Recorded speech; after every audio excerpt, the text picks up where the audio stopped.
Bills minicamp is this week. It's rolling tomorrow. We'll see if James Cook will be in attendance, among other things.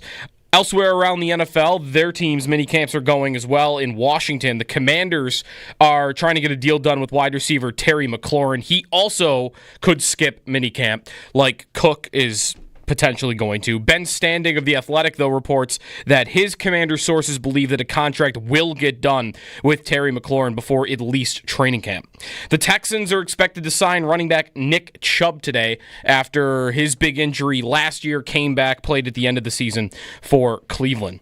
The Oklahoma City Thunder win Game 2 of the NBA Finals, 123-107. Shai Gilgeous-Alexander goes for 34 points. Game 3 is on Wednesday. Game 3 of the Stanley Cup Final is tonight. Panthers and Oilers at 8 o'clock. We'll have that game here on WGR. You can tune in. Coverage of the Stanley Cup Final at WGR is presented by Fiegel Car and Joyce, your border attorneys, and brought to you in part by Window Nation, the perfect fit for your home and wallet. Carlos Alcaraz wins the French Open. Roland Garros over Jannik Sinner. He was down to his second to last point in the third set, comes back to win. That's your Paddock Chevrolet Sports Update. Paddock Chevrolet celebrating 90 years of being your hometown dealership.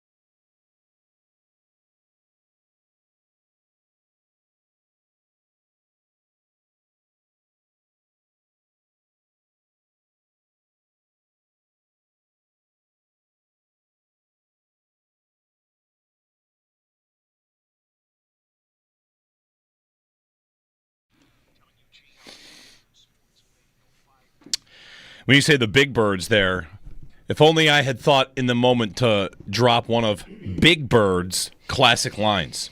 But I don't know if Big Bird has any classic lines. I don't think he had like a catchphrase. No, he's always talking to Snuffleupagus. That's really all that I remember. Yeah. We called Snuffy, right? Yes. Snuffleupagus making a cameo on Sesame Street was a big day. Yeah, because he wasn't on very often, right? No, is there a page that shows the number of appearances per character? Because on Sesame Street? I just want to say, I feel like Snuffleupagus was a every fourth or fifth show kind of guy. Mm-hmm. Like at the beginning of Seinfeld, when Kramer would come in, there'd be cheers because he was like the fourth and not a big three, or I don't know. It felt like that. Yeah.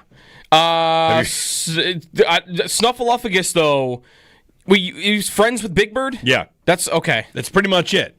He was the connection. Okay, gotcha. Did you look up to see how many times he was on? Yeah, it's not. It doesn't say. Okay. It doesn't say. Someone's not out there tracking that, I guess. What are we here for? The internet's got a lot of things. You're telling me it can't tell you the number of appearances Snuffleupagus made on Sesame Street? I think Snuffleupagus had his own things along with Sesame Street. Could that be right? Got a spinoff? No. Okay. No. Okay. Right. I mean, you never know. No. There was a unaired special called Snuffy's Parents Get a Divorce that was produced and shot in 1992, but it never aired because tests revealed several unintended negative effects. All right. So there was a special, I guess, that just never made it to air. I mean, the concept they decided to go with. What a turn we just took there. Yeah, in 19... Who decided... Who in the meeting pitched that one? I don't know. I mean, that was back in the day when you'd have very special episodes of shows to teach kids important messages. Yeah, okay. Yeah, that's right. Important things. Yep. Also, apparently, I'm seeing on Wikipedia, he was Mr. Snuffleupagus. So presumably he had a first name. He did. His first name was Aloysius. Okay. See? What? There you go. Aloysius Snuffleupagus. Did you know put a poll up. Did you know Snuffleupagus, his first name was Aloysius? Now that I see that, I feel like I did know that he was constantly referred to as Mr. Snuffleupagus. All right. His friends called him AS. I don't know. I've never heard of that. So the first thing I found is that there was a running gag of him not being visible to the adults ended with season 17. Like only kids could see him and adults couldn't? I don't know. And adults didn't believe in him? Did you know he had a younger sister named Alice? That I did not know. Alice Snuffleupagus. It's a whole family. A lot going on. Yeah. Hey, everybody, it's Jeremy and Joe. And the whole gang's back together. Josh is back from his vacation. Owen's here. We're all back. First time in a month? Almost? Like since the NFL draft? It's a while. At least? It's a while. The whole gang's here. Yeah. Florida was nice. You two went to Florida. I went to Boston. I got the inverse of what Joe got for Florida. I left, and it got nice here, and it rained in Florida. And then I came back, and it's going to rain this week. So I must be the rain curse. And it was pretty nice during the week you were gone. Pretty nice. Yeah, I had my mom sending me pictures saying, like, oh, it's like 90 here. How is it down there? And I was like, yeah, it's 82 and raining. So it's like warm, but it was still raining. You didn't get washed out, though, right? No. Yeah. We still had, like, most of our days were fine. But there was one day where it thundered so loud that the glasses in our cabinets in the house we stayed at shook. Yep. Like, it was a little, we were looking like, is there a hurricane coming or something? That's a Florida thunderstorm for you. Yeah, it was wild. But it was a good time. Got a lot of sun. Well, welcome back. Whole gang's here. What would you miss? What happened while you were gone? Jarmo Kekalainen. Yeah, okay. That can't possibly be the biggest thing that happened. I mean, it might have. Big things happen when Josh goes on vacation. They hired a senior advisor. Jarmo Scored Kekalainen. a beat. Yeah, that's pretty much all that happened. There were a couple little dribbles of Sabres things that happened over the weekend. Elliot Friedman's 32 Thoughts podcast had Peterka mentioned again, and even went so far as to say watch the Sabres. They're going to do something big. That's something he kind of indicated he continues to hear. So, what are the odds they're going to do something big enough, though, that it's going to get everybody in the league talking? Yeah, in the league. Not just like... I don't feel like their bar to get Sabre fans or a good amount of Sabre fans going, all right, let's go. Like something to live for a little bit here going into the year. I don't feel like that bar is that hard to clear. The league being like, oh, look, the Sabres did something. I mean, they haven't done that since the Sabres, signed Kyle Okposo in free agency? Otherwise, it's, trades. Right. Like getting rid of guys. Right, exactly. But like the Sabres getting somebody where the league goes, oh, look, Buffalo over there. That could be something now. The quote from Friedman on his 32 Thoughts podcast, quote, I just get people who keep saying to me, you got to watch the Sabres because they know that their core guys want to win. They know exactly how their core players feel. All right. Their core guys want to win, which has always been true. Like that's a thing that's never been different. The core guys always want to win. And who knows, maybe they feel it a little bit more. So, well, maybe the captain has told them that directly now. Yeah, that okay. That could be a little bit different. A little context, right? You can believe all you want and should assume that the guys in that locker room want to win. But I do bet it's different if you are a GM. If this has happened, it can be different from, assuming those guys want to win, to the captain comes and tells you to your face that, like, what are we doing here? Yeah. Time to get going. Time to win. And that meeting with Dahlin and Kevin Adams happened right before / during / around the Cousins trade, right? Yes. It was pretty much that was the context for it. So Cousins for Josh Norris, who... You forget is a Sabre. Yes. Yes. Josh, I'm excited to meet him whenever that happens. Do you remember what number he wears? 13? Yes. Okay, 13. What do you play? 90% sure. I just want to double check. Yeah, he wears 13. Okay. Yeah. The old Tim Kennedy number, the old Yuri Novotny. Yep. Jimmy Vesey. Oh, yep. Okay. 3 games. He scored. I don't remember it. What did it look like? No idea. Was it nice? Do not remember. I don't know either. But he did play. Well, we'll see if they can do something. It's probably 2 weeks away because, the Cup final has to end. There's usually an agreement in the NHL that nothing is done to upstage the Cup final. And here, according to Friedman, the Sabres are going to do something big. They want to, hey, keep your eye on the Sabres. They want to do something. So the Sabres definitely don't want to upstage this Stanley Cup final. Could they possibly? No, they could do something that I think gets the league on alert, but unless they. What could they do? They could trade for Mitch Marner's negotiating rights.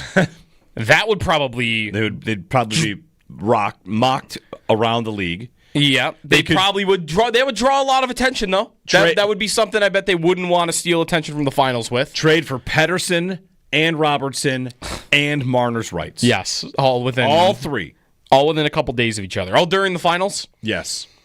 Why not? Get some attention. Go do it. Go be. I mean, it's going to cost a lot, maybe more than they be Vegas, more than they have. Be Vegas. Yeah, be Vegas without the Vegas. Which I don't know if you can be Vegas without the Vegas. You probably can't be Vegas without the winning and the consistent excellence. But that's what Vegas does. Vegas says, let's just go get players. Right. There's a good player available. Thomas Hertl is available. They didn't even need him 2 years ago, and he was just a free why not? Good player. Shouldn't we want that? We don't need him. Whatever. Let's go get him. Yeah. And then they got him. And then they did the same thing with Hannafin, and they've done the same thing with every player. Didn't they trade a first, a second, and a third for Thomas Tatar? Oh, yeah, they did. First, second, and a third. Just get out of bed and trade some picks. Yeah. Vegas has been the guy in your fantasy league that never stops trading. Who hasn't made a first-round pick since your retired league's history? Yes, he's in the playoffs basically every single year, and he doesn't come to your drafts because he doesn't have to. Yeah. That's been Vegas. Vegas does not have a first-round pick this year. They do not have a first-round pick next year. For now, they have one in 2027, though. Okay. The odds that lasts all the way to draft day 2 years from now are pretty slim, I would think. Vegas, they're like an NBA team. In the NBA, you can trade your first-round picks for a half a decade and not even blink. Yeah. Yeah. Well? And the Rams did that in the NFL. That's right. The Rams went 7 years without a first-round pick? I think 8. 8. All right. They went a really long time. And the Sabres, in that span of time, probably had 12 first-round picks because they doubled up and even tripled up 1 year. They did. Except unless you go back 10 years and they had... Well, no, they still make the Eichel pick. They traded their first when they had a few of them. They had 3 the Eichel year, and they traded 2 of the 3. Yeah. Yeah. And that might be the last time that they've really done that. Traded them away? Yep. Yeah. Yep. Well, go trade your first now, and that'll be... Whatever you get back from that, I'm sure will, That's the type of trade that normally I think would wait to the end of the finals. Whoever you're getting, if you're trading something that includes your first-round pick, and in the Sabres case, a top 10 pick, probably the type of trade that I wouldn't expect until after. At most, I think you're getting a minor deal right now, and that doesn't excite me. Excite me. Well, anyway, I'm not so sure how many people are front of mind Sabres on June 9th, but that's Elliot Friedman given the latest. Not until at least end of the month is the NHL draft. I mean, the week of, start kicking it up into gear. If there's Peterka rumors still, on that, Byram will get traded eventually. I think Byram is going to get traded. That could happen at any point after the finals are over. So that's the other thing you'll be on alert for. On Peterka, Friedman said the Peterka talk has been out there, although again Buffalo has indicated that's not something they are really crazy about doing. That doesn't mean they're not going to do it, but they're not crazy about doing it. That's whatever. But the Peterka talk is out there. Here's a potential match if you want to match. Keandre Miller with the Rangers, they're going to move on from him. Yeah. And isn't that exactly what the Sabres probably need? Is him? A guy just like him? Yep. Big defenseman, young. He's probably the Owen Power partner you're dreaming of. Yeah. So probably Byram for that guy? Is Byram happy in New York? Does he get his number one role there? Well, they have Adam Fox. That's right. Maybe they get close enough. Yeah. But he gets to be their number 2 at the least, I would think, to start. So yeah, but the Rangers are going to move on from him, it would seem, and that could be a match made easily. There's been plenty of reporting about the Sabres and the Rangers. Peterka was reportedly the Rangers back when that happened on the deadline, which, of course, it didn't ultimately happen. Mm-hmm. So, keep an eye on it. In the meantime, Game 3 tonight in the Cup Final with Edmonton and Florida. It's been an unbelievable series. It's been awesome. It's been so good. It's been very close, too. Did I see numbers that, is it the shots or the shot attempts are, dead even through two games between these two teams? And you've got 3 overtimes combined between the two games. Yep. At this point, you're getting goals also. How many goals did they score in the first 10 minutes of Game 3. Yeah. I was like 5 minutes Game late two, to the game, yeah. and it was already 2-2. So, right, Game 2. You're getting a ton of scoring. You're getting a ton of offense. And is that Edmonton dragging Florida into a series like that? I mean, Florida's... The thing about them that is always interesting is that they get so much credit for lockdown, rough and tumble style and being able to smother you defensively. And when you've got to go toe-to-toe scoring goals, they're just as capable of doing it that way. And they often will do it that way. So this game was a testament to that. 5-4 in overtime. I mean, Marchand scoring doesn't feel great. Well, I mean, it's a pretty sweet goal for him. Pretty sweet moment for him. Uh-huh. What a deadline acquisition for them. I mean, going out, going big, and getting a playoff stud. Yep. Try and get their second cup in a row. Third straight appearance. Is it Edmonton dragging Florida into that game, or is that McDavid dragging them into it? He had 3 assists.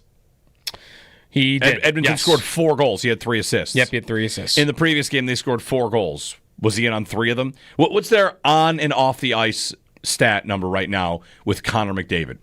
Because it's McDavid and Draisaitl dominating when they're on the ice together. McDavid, of course, looking like the best player ever. His assist the other night on that goal, I mean, the highlights that he has given us as a player are unbelievable. When he just dangles through a bunch of people. I saw a video maybe earlier in the weekend. It was someone watching McDavid highlights for the first time, and it was about maybe 3 minutes, 6 separate goals that he scored. Was it an Australian guy? There's a guy on YouTube. It's like from Australia. It's like, it's my first time watching. Messi. Having never watched football, I'm gonna watch. Leo Messi, Josh Allen, yeah. Leo Messi. Maybe, but the guy's reaction was just a series of, "This guy plays every night. Why isn't he on my television everywhere I go?" And the assist he had the other night, holy cow, just playing on another level. The kind of place where you see him move the puck as he moves, which is insane to begin with. Mm-hmm. And you can almost see guys that are trying to defend him, their brains fall out of their head. Like, what do I do? I'm in slow motion trying to catch this guy. Yeah. And then he's going to just stop on a dime and drag it right through me and feed a wide open guy. It's incredible. Yeah. So maybe it's just McDavid that's dragging them in. Yeah, they've scored 8 goals in 2 games, and McDavid's been on the ice for 6 of them. All right. So there you go, including power play. But still, whatever. In fact, 4 of them, I believe, are on the power play. All right. But whatever, their power play is part of what makes them an awesome team. Yes. They've had one of the most lethal power plays for 3-4 years in the NHL. And the value of that is pretty significant, I think, and you don't get it as much in the playoffs because of the calls, but you are getting some calls in these finals. Like, they're getting there enough to score 4 power play goals in 2 games. So he's putting on a show. Yeah. He's putting on a show. He's not scoring. He's passing. He's number 1 all time. I think he's 1.44 assists per game in the finals, which minimum of 7 games is the most in NHL history, and it's like half an assist more per game than Gretzky. Jeez. So, we'll see. Gretzky played a ton more finals games at this point, but for right now, he's getting an assist and a half per game that he's played in the finals, and that's through 9 finals games. Yeah. So he doesn't score. He, though, really is the one guy that I would say watching hockey in my life, more than Crosby, Ovechkin, all those guys, where, I'd want to see that video of the guy watching McDavid for the first time. I think you see, it's so much easier to see him stand out as, that guy's the best at this. And it's clear, where you can watch a game against the Pittsburgh Penguins over the last 15 years, and you might not notice Sidney Crosby. There not a lot of games, but you might not notice him, right? McDavid, I feel like it's impossible. Every time he's on the ice, is that just the speed, though? The speed is just undeniable that you see it every time he's out there. Yeah, because that dude moves different than everybody else around him. And there's not there's not much of that going on in really any other sport where someone is so much faster than everybody else. Right. It was like maybe Tyreek Hill in his prime. Yeah. You could say that about. But that was kind of the same thing. Like, you would see it. You knew, oh, that dude's the fastest guy out there. And then put on top of that McDavid's the most valuable player in the sport. He stick handles at that same speed. He processes the game at that same speed. I hope he gets to the finals every year. Honestly, just put him on this big showcase every single season. 803-0550 is our number if you want to chime in, if you've got a thought on anything we dropped there about the Sabres and what Elliot Friedman is reporting, or a thought on this Cup final, which is tied at one game apiece, something that did not happen in last year's Cup final until it was 3-3, right? Remember, Edmonton was down 3 games and then won 3 games and lost in Game 7 2-1. So this series has been great. And, man, if you're Edmonton, it's going to feel heartbreaking to lose it because you're better this year, so is Florida maybe. It's been an awesome series, and looking forward to Game 3 tonight. The Bills have mandatory minicamp tomorrow, and that's when we find out about James Cook, which we'll probably dig into plenty today. The reporting from Adam Schefter, maybe you've seen something out there before this. This is the first dose of this I've gotten, because every step of the way, along the way, it's been Cook will be there, Cook will play this year, everything's, he'll play it, he'll prove it. And here's Schefter on his podcast saying James Cook's not showing up. Yeah. He said that the two sides are very far apart, which that's not a surprise, but that James Cook is just, he's not going to show up. So prepare yourself, I suppose. Now, I did learn about something, and I'll have to run this by everybody, and run this by you. But there's a former agent who pointed out that if you miss training camp, it changes the way your contract tolls, which even if you play games. And I'll get it for you here because it's why Jonathan Taylor, even when he was holding out, went to training camp. The hold in? Yeah. Which has happened a lot. Jamar Chase did that last year. Right, Jamar Chase did that through all of training camp, didn't he? Yep. For the Bengals? Or most of it. His name is Joel Corey, who tweeted this yesterday. I saw Greg Thompson of Cover One linking this and pointing to this, that under one article of the CBA, a player under contract doesn't get an accrued season with a failure to report to training camp on time. 6 games on the 53-man roster, IR pup, doesn't matter when this happens, that you have to show up for training camp on time or you don't get an accrued season. I don't know if that's in this version of the CBA and that wasn't there for, the last 15 years or whatever, how many times it's been tested. But Jonathan Taylor did go to camp and hold in. And that's why hold-ins happen. Hey, I'm here. Oh, my hamstring hurts. Right? Wasn't that the case with Taylor? He claimed to have a foot injury.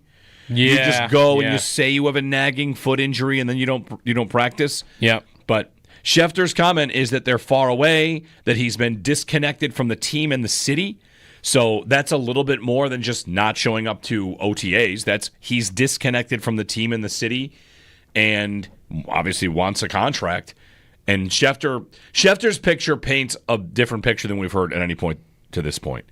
I keep referencing Albert Breer and others saying Cook will be there, he'll be there, and here's Schefter, he's not coming. If he is present at camp, Skip's mini camp is at camp, and wants to do or tries to execute something similar to what Taylor did, I'm very curious how the Bills will operate within that. Yeah. Like, he's there, but he's either, I don't want to say he would be making up an injury, but he would however he would have to get it so that he's not actually practicing. And how McDermott would handle that, how the rest of the Bills would handle that, right? Because that would be a very strange and unique thing for them. They've not really gone through anything near that. If he were to take it to that level where he didn't show up to minicamp and then he's there at training camp, but he has zero intention of doing anything. Like, could they? I don't know how that would really go for them. I don't know how they would want to react to that because, man, if Schefter is saying they're really far apart, I don't know. Do we think the Bills are going to be coming way up on what they would be willing to give James Cook? Like, to me, this is all just a question of how far does James Cook want to take this? Because I can't really see much of a scenario where he's getting a long-term extension before the season. First question. I think he's either playing on the final year of his deal or he's making it so ugly that he's sitting out the year. I don't think that's happening. Well, one of the first questions, and this might be an opinion question because we kind of can't know, what's far apart? If he says 15, what's far from 15? Is 10 far? I mean, $5 million seems like it's pretty far apart. I don't know that I'd want to guess that it's anything less than that. Okay. Like, if you say 15 and you say 11, I guess you still could, but would you be emphasizing that, they're really far apart if it's $4 million? Right. Well, $4 million out of 15 is, that's almost 33%. It's almost a third low on the value. Yeah. But really, where is Schefter getting that? I mean, Schefter is probably talking to an agent, and really the only thing that matters here is, does James Cook believe that they're far apart? Because that's whose opinion is going to matter in the actions that we're about to see. Yeah. If he thinks they're close enough, if he thought 13 million or 12 million, 3-4 million, that's pretty close, I could see us getting a deal done, then maybe he's more likely to show up. But if he's like, man, they're only willing to give me 10, 5 million, that's far, they have no intention of signing me. It's also possible that the Bills could be at 10, and that's far apart.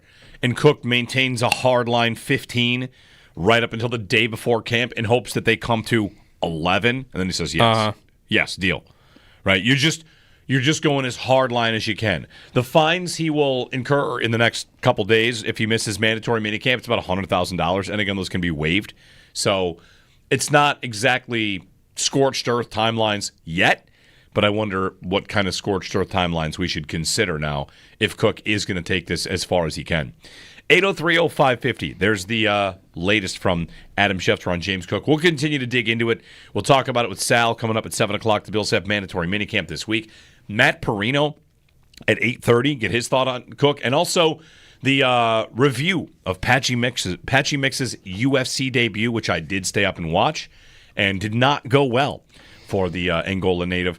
Of course, UFC, you can lose and bounce back, and Patchy Mix will, of course, look to do that. We'll get Matt Perino's thoughts on that, along with his James Cook take coming up at 8:30. If you watch that fight, you want to give a thought, you can give us a ring, too. 803-0550 and 1-888-550-2550. Jeremy and Joe on WGR.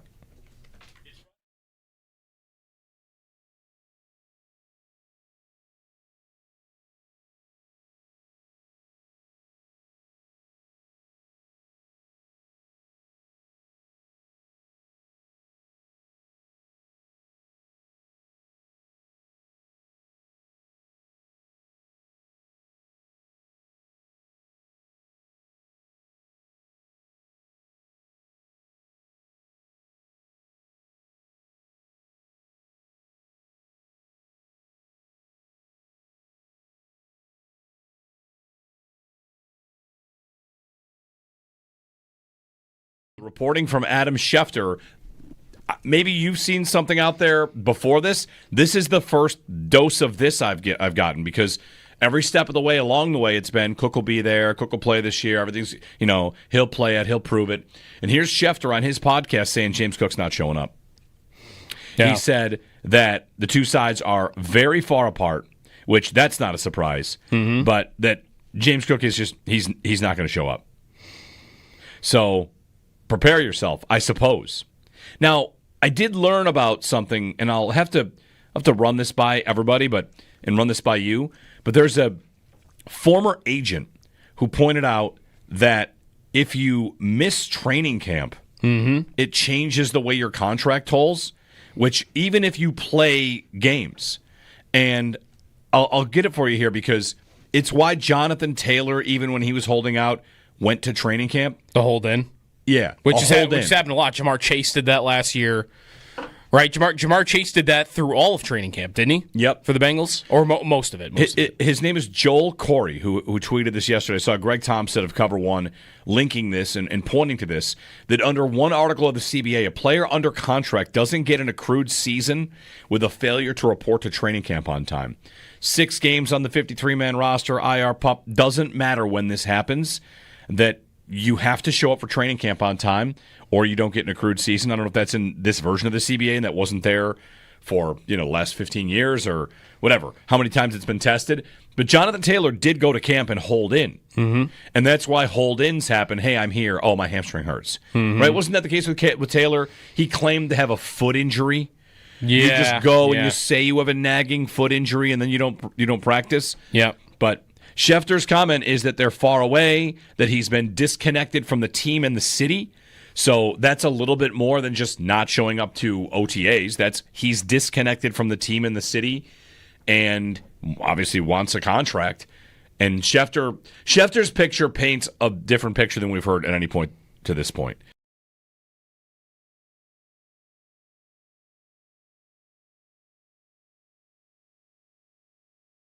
There were a couple little dribbles of Sabres things that happened over the weekend. Elliot Friedman's 32 Thoughts podcast had Peterka mentioned again, and even went so far as to say watch the Sabres. They're going to do something big. That's something he kind of indicated he continues to hear. So, what are the odds they're going to do something big enough, though, that it's going to get everybody in the league talking? Yeah, in the league. Not just I don't feel like their bar to get Sabre fans or a good amount of Sabre fans going, all right, let's go, something to live for a little bit here going into the year. I don't feel like that bar is that hard to clear. The league being oh, look, the Sabres did something. I mean, they haven't done that since the Sabres signed Kyle Okposo in free agency. Otherwise, it's trades, right? Getting rid of guys. Right, exactly. But the Sabres getting somebody where the league goes, oh, look, Buffalo over there. That could be something now. The quote from Friedman on his 32 Thoughts podcast, quote, I just get people who keep saying to me, you got to watch the Sabres because they know that their core guys want to win. They know exactly how their core players feel. All right? Their core guys want to win, which has always been true. That's a thing that's never been different. Yep. The core guys always want to win. And who knows? Maybe they feel it a little bit more. So, well, maybe the captain has told them that directly now. Yeah, okay. That could be a little bit different. A little context, right? You can believe all you want and should assume that the guys in that locker room want to win. But I do bet it's different if you are a GM. If this has happened, it can be different from assuming those guys want to win to the captain comes and tells you to your face that what are we doing here? Yeah. Time to get going. Time to win.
Game 2 of the NBA Finals goes to Oklahoma City.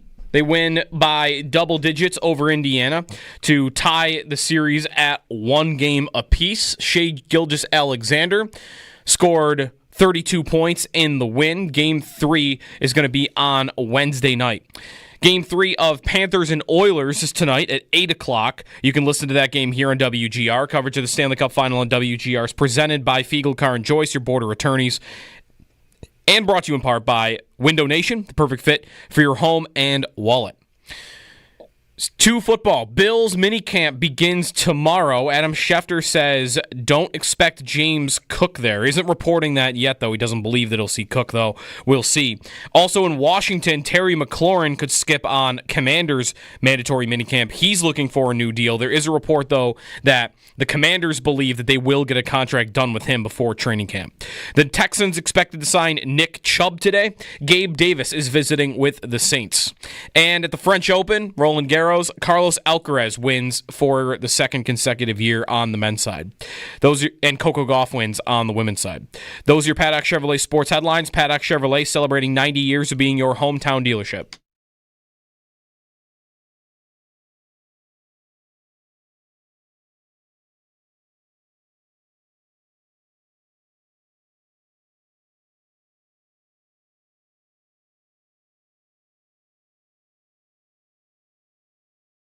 But I don't think we'll be seeing him in Buffalo anytime soon. And again, the start of training camp will be the next critical moment.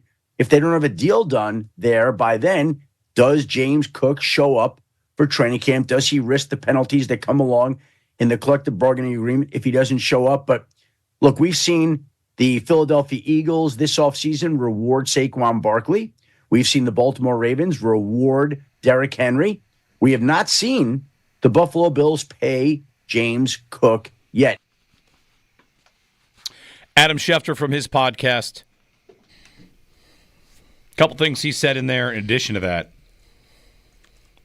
He's basically disconnected himself from the organization and the city, put his house up for sale. I don't think we'll be seeing him in Buffalo anytime soon. So that's that. Do we think we will see any report at some point in the next month?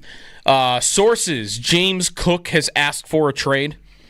That is a proper step here that is not always necessary. I found in looking to see how Jonathan Taylor's situation played out, he asked for a trade. And often, guys ask for a trade as part of a negotiation. How many times can you think of blank asked for a trade? You don't even want to believe it anymore. Like, what's the point of talking about a guy getting traded? Because how many people can you name that have asked for a trade that didn't get traded? This offseason, Myles Garrett. Yep. Myles Garrett took it to a level where he wrote a letter saying, like, I'm done. He did. And then 2 weeks later, he signed. Both Debo and Ayuk in San Francisco asked for trades. Yes, that's right. Trey Hendrickson asked for a trade a year and a half ago. Yep. I mean, he might get that, but he still hasn't. T. Higgins asked for a trade. T. Higgins, you mentioned the Jonathan Taylor one, so yep. Like 90%, 80% of these ask for a trades don't end up in resulting in trades. So I'm almost wondering that about Cook. Like, Cook might still want the deal from the Bills to stay in Buffalo, and one maneuver you could take if, like, you can't get them back to the bargaining table, and you're $5 million apart, and you're trying to get it to like 13 or 14 million, and just neither side will really budge. Like, what do? You could do that. That would ramp it up a little bit. It would make it a little bit uglier, but as you're seeing in all these other situations, you ask for a trade, you sign back a month later. If James Cook signs for $12 million a year, I don't necessarily think that'll happen, but if he signed for $12 million a year a month after asking for a trade, nobody's gonna care. Yep. At least I don't think people are gonna care. I don't think fans will care. I don't think the Bills, I'm certain, wouldn't care. There's also Hard Knocks. There's Hard Knocks. All that laying out on Hard Knocks, not to say that would drive their negotiation, but they could want to get it done before that. I don't know. Just I'm already mentally bracing for a day where that's happened and still believing that it's not at a critical mass yet, the whole situation. 803-0550, Jeremy and Joe. So, the asking for trade things, like, I like to point that out every once in a while because when a team moves on from a player, like, well, he asked for a trade. Lots of players do.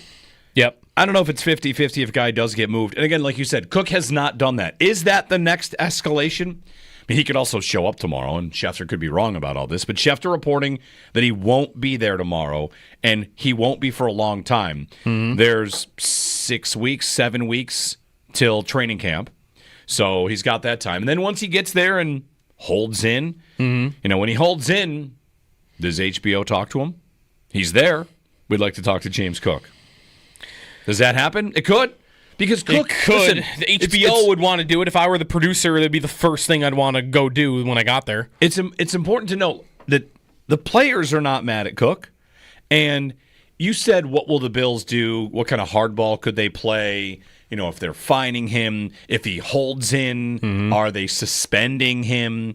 Because holding in, Joe, it's kind of this somewhat new thing. It's a couple of years players have been doing like this. the last 3 years, okay, mostly. And when a player does that, they can be around and they're not working out, but are they going to meetings? I guess each guy would do his own thing. Here, I've reported, but I'm pretending I'm hurt. I've got a hamstring issue. I've got this or that. And there's a reason to sit out.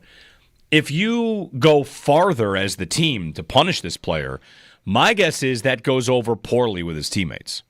And listen, we know it's business. We're all playing business here. I don't, however, want you to act like it's a bigger problem than it is. Don't go the next step in escalating it further. And Cook, if Hard Knocks comes in and they want to talk to him, my guess is Cook doesn't want to trash the organization. We do have to consider it as a possibility that he doesn't want to sign here long term. It has to be considered. So maybe Joe Marino's the first one that brought this up to me of the Locked On Bills podcast. That he'd basically be saying, listen, what if Cook is putting that number out there so he doesn't get signed because he does want to go elsewhere? You have to consider it as a possibility. He is in a really nice offense. I was going to say, why would he really want that? Because he wants to play in warm weather. Really, it could be anything. Sure, right. Yeah. We always just tend to go to that. I don't necessarily think we have to believe it is true, but I thought it was worth mentioning, and I think Joe pointing that out was right, to say consider it as a possibility. But, for Cook here, if he comes into town, he wants his contract, he says 15. If they said 12, he might say yes.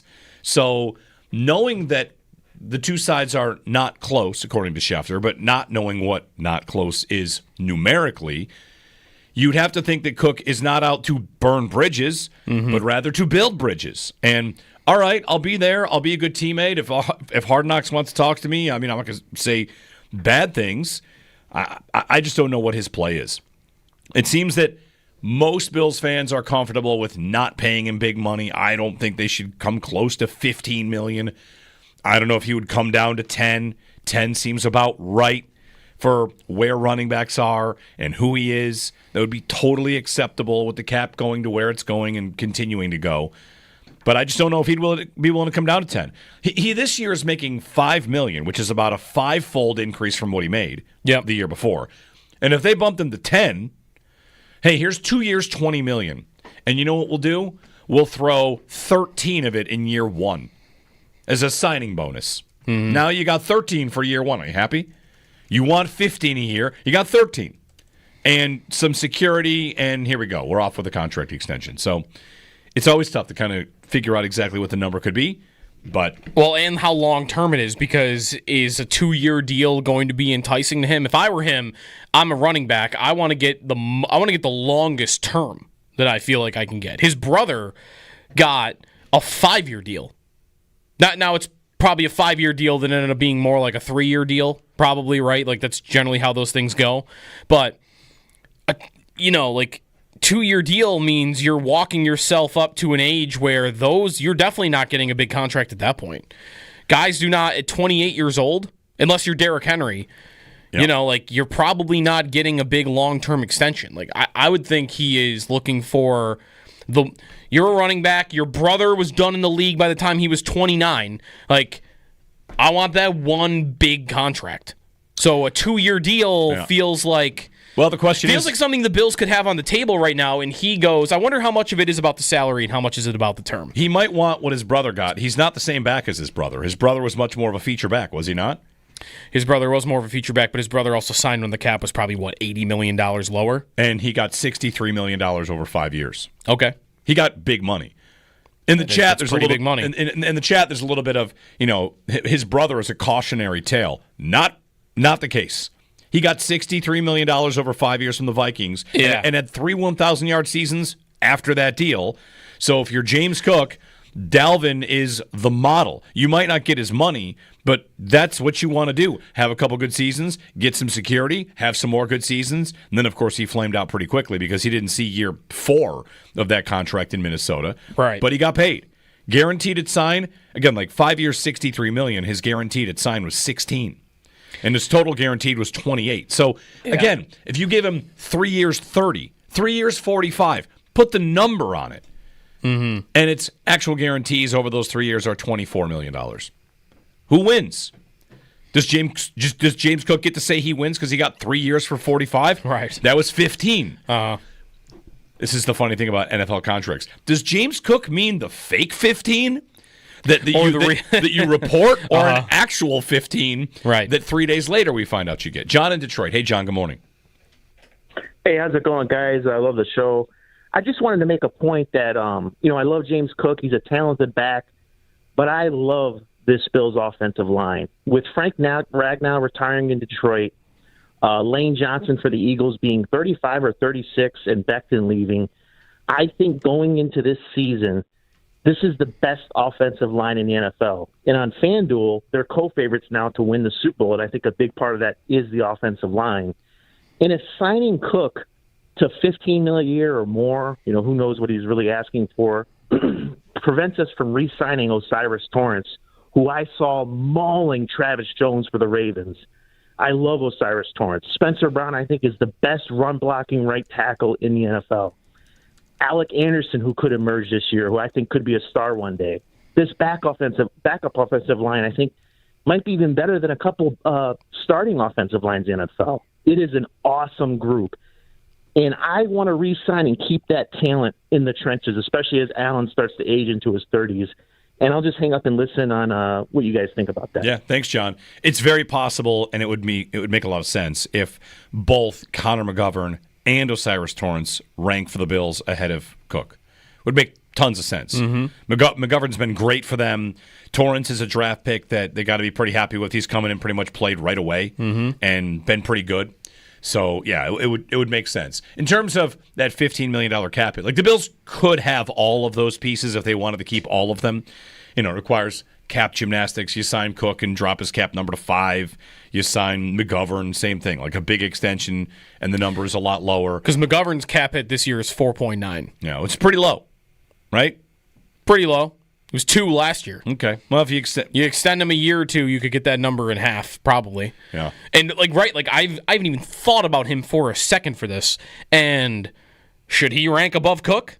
Cook is making it so that he's almost thrusting himself above everybody else that could be remaining. Like, hey, you didn't want to sign me before Shakir. You didn't want to sign me before Benford and Bernard and Rousseau and all these guys.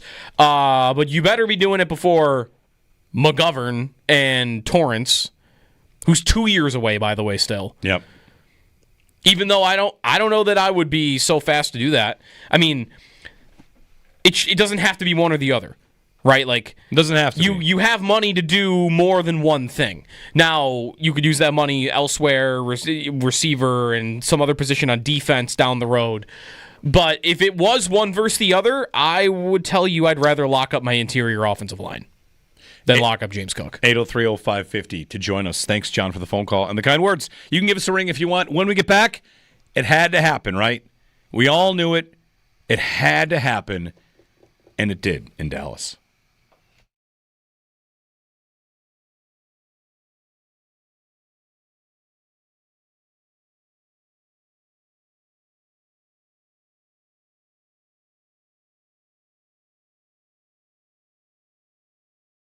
Reporting from Adam Schefter. Maybe you've seen something out there before this. This is the first dose of this I've gotten, because every step of the way along the way it's been Cook will be there, Cook will play this year, everything's, he'll play it, he'll prove it. And here's Schefter on his podcast saying James Cook's not showing up. Yeah. He said that the two sides are very far apart, which that's not a surprise, but that James Cook is just he's not going to show up. So prepare yourself, I suppose. Now, I did learn about something, and I'll have to run this by everybody, and run this by you. But there's a former agent who pointed out that if you miss training camp, it changes the way your contract tolls, which even if you play games. And I'll get it for you here, because it's why Jonathan Taylor, even when he was holding out, went to training camp. The hold in. Yeah. Which has happened a lot. Jamar Chase did that last year. Right, Jamar Chase did that through all of training camp, didn't he? Yep. For the Bengals? Or most of it. His name is Joel Corey, who tweeted this yesterday. I saw Greg Thompson of Cover One linking this and pointing to this, that under one article of the CBA, a player under contract doesn't get an accrued season with a failure to report to training camp on time. 6 games on the 53-man roster, IR pup, doesn't matter when this happens, that you have to show up for training camp on time or you don't get an accrued season. I don't know if that's in this version of the CBA and that wasn't there for, the last 15 years or whatever, how many times it's been tested. But Jonathan Taylor did go to camp and hold in. Mm-hmm. And that's why hold-ins happen. Hey, I'm here. Oh, my hamstring hurts. Mm-hmm. Right? Wasn't that the case with Taylor? He claimed to have a foot injury. Yeah. You just go and you say you have a nagging foot injury and then you don't practice. Yeah. But Schefter's comment is that they're far away, that he's been disconnected from the team and the city. So that's a little bit more than just not showing up to OTAs. He's disconnected from the team and the city and obviously wants a contract. And Schefter's picture paints a different picture than we've heard at any point to this point.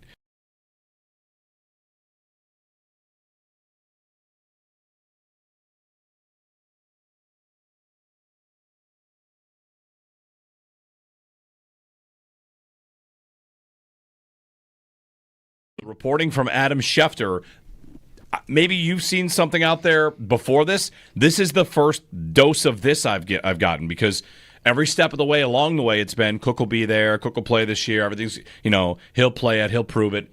And here's Schefter on his podcast saying James Cook's not showing up. Yeah. He said that the two sides are very far apart, which that's not a surprise, but that James Cook is just he's not going to show up. So prepare yourself, I suppose. Now, I did learn about something, and I'll have to run this by everybody, and run this by you. But there's a former agent who pointed out that if you miss training camp, it changes the way your contract tolls, which even if you play games. And I'll get it for you here, because it's why Jonathan Taylor, even when he was holding out, went to training camp. The hold in. Yeah, which has happened a lot. Jamar Chase did that last year, right? Jamar Chase did that through all of training camp, didn't he? Yep. For the Bengals, or most of it.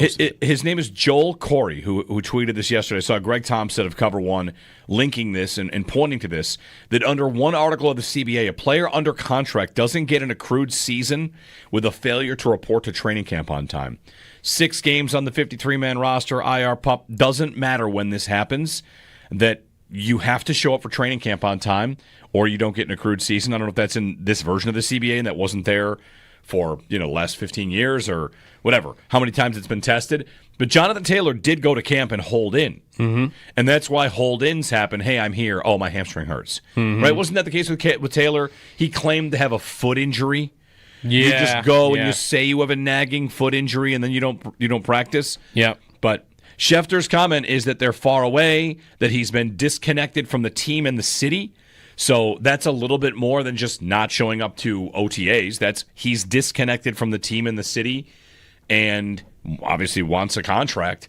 And Schefter's picture paints a different picture than we've heard at any point to this point.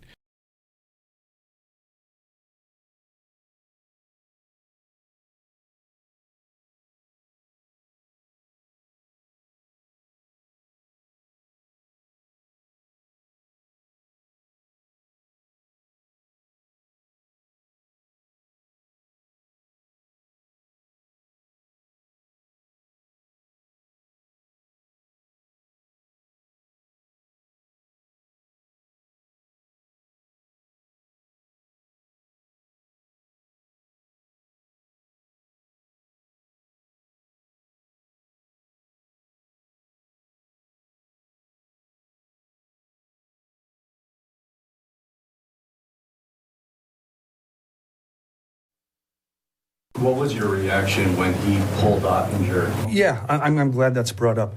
I got no problem with the pull. If you're coaching, we've just let 2 goals in, you got to change momentum. So to change the goalie, I got no problem with that at all. Did you have an issue with his comments after the game and even the day after? I think everybody did. I think even Pete, a little bit remorseful of it, a little bit. So I don't think he handled that the way he wanted to. You got to remember you're under duress, the pressure of everything going on in that. To talk about these guys being wired, he's got a lot of pride. But it was just the piling on that he wasn't comfortable with, which I can't blame him. Jim Nill, the Stars, on Peter DeBoer getting fired by the Dallas Stars. Feel like as a GM, you have to say, I have no problem with the pull because you don't want to feel like you're coaching the team as the GM. Mm-hmm. So you say, oh, the coach can coach. What about what he said afterwards? Like, yeah, that's what got him fired. Like, you can't. What are you doing? You can't do that. Peter DeBoer, meltdown of meltdowns, of course, back in the Western Conference Final after pulling Jake Ottinger, and then afterwards saying he's lost 6 of 7 to that team, and just, turned that series into a mess by what he did there. So Peter DeBoer fired. And the funniest idea I saw was that the Leafs should hire him. Because the Leafs are so bad in Game 7, and Peter DeBoer is the Game 7 king. Yes, he is. Unbeaten in Game 7s.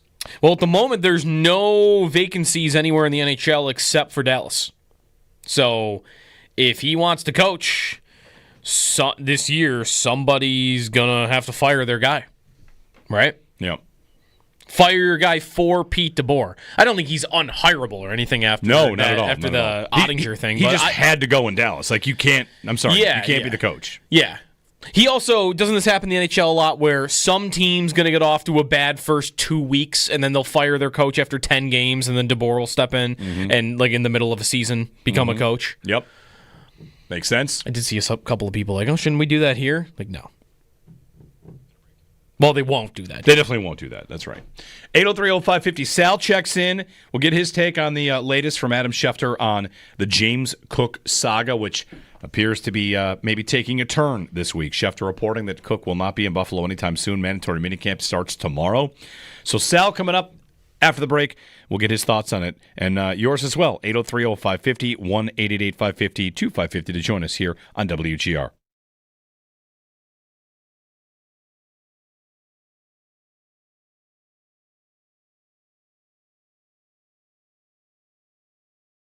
There were a couple little dribbles of Sabres things that happened over the weekend. Elliot Friedman's 32 Thoughts podcast had Peterka mentioned again, and even went so far as to say the Sabres, like, watch the Sabres, they're going to do something big.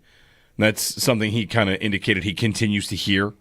So, what are the odds they're going to do something big enough, though, that it's going to get everybody in the league talking? Yeah, in the league. Not just like, I don't feel like their bar to get Sabre fans or a good amount of Sabre fans going, all right, let's go, like something to live for a little bit here going into the year. I don't feel like that bar is that hard to clear. The league being like, oh, look, the Sabres did something. I mean, they haven't done that since the Sabres signed Kyle Okposo in free agency. Otherwise, it's trades, right? Like getting rid of guys. Right, exactly. But like the Sabres getting somebody where the league goes, oh, look, Buffalo over there. That could be something now. The quote from Friedman on his 32 Thoughts podcast, quote, I just get people who keep saying to me, you got to watch the Sabres because they know that their core guys want to win. They know exactly how their core players feel. All right. Their core guys want to win, which has always been true. Like that's a thing that's never been different. Their core guys always want to win. And who knows? Maybe they feel it a little bit more. So, well, maybe the captain has told them that directly now. Yeah, okay. That could be a little bit different. A little context, right? You can believe all you want and should assume that the guys in that locker room want to win. But I do bet it's different if you are a GM. If this has happened, it can be different from I assuming those guys want to win to the captain comes and tells you to your face that, like, what are we doing here? Yeah. Time to get going. Time to win.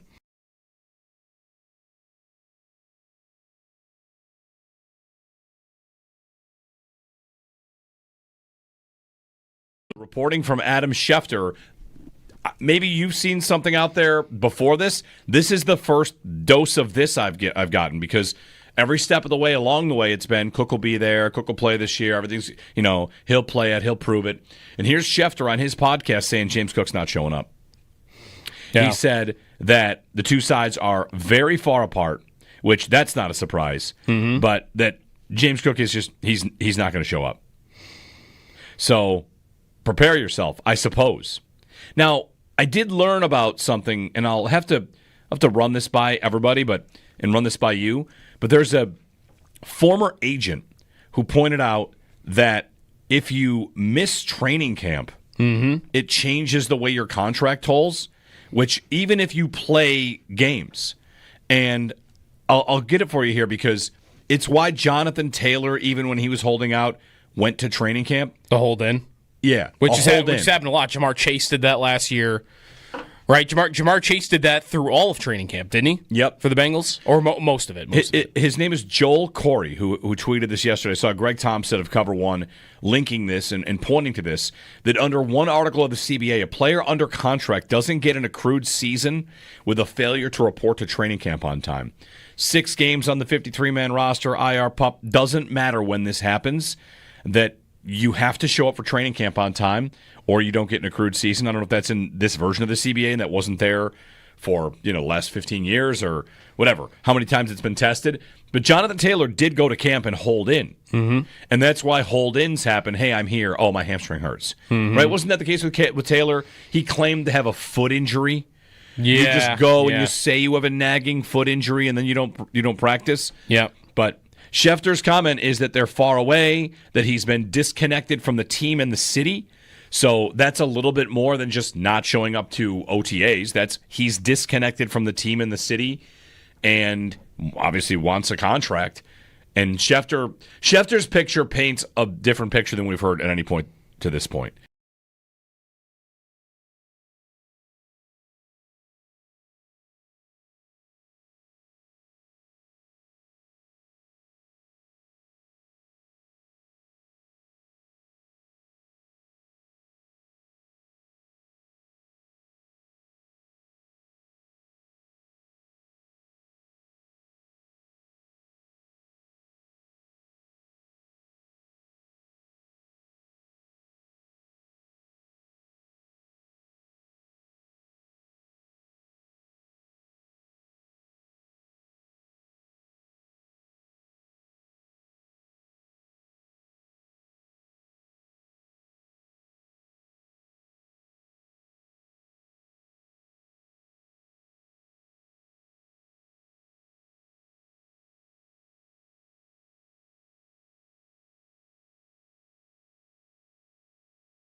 Minicamp for the Bills tomorrow. Will James Cook be there? Adam Schefter believes that he will not be. Said that on his podcast this weekend. We'll talk more about it with Sal Capaccio coming up next.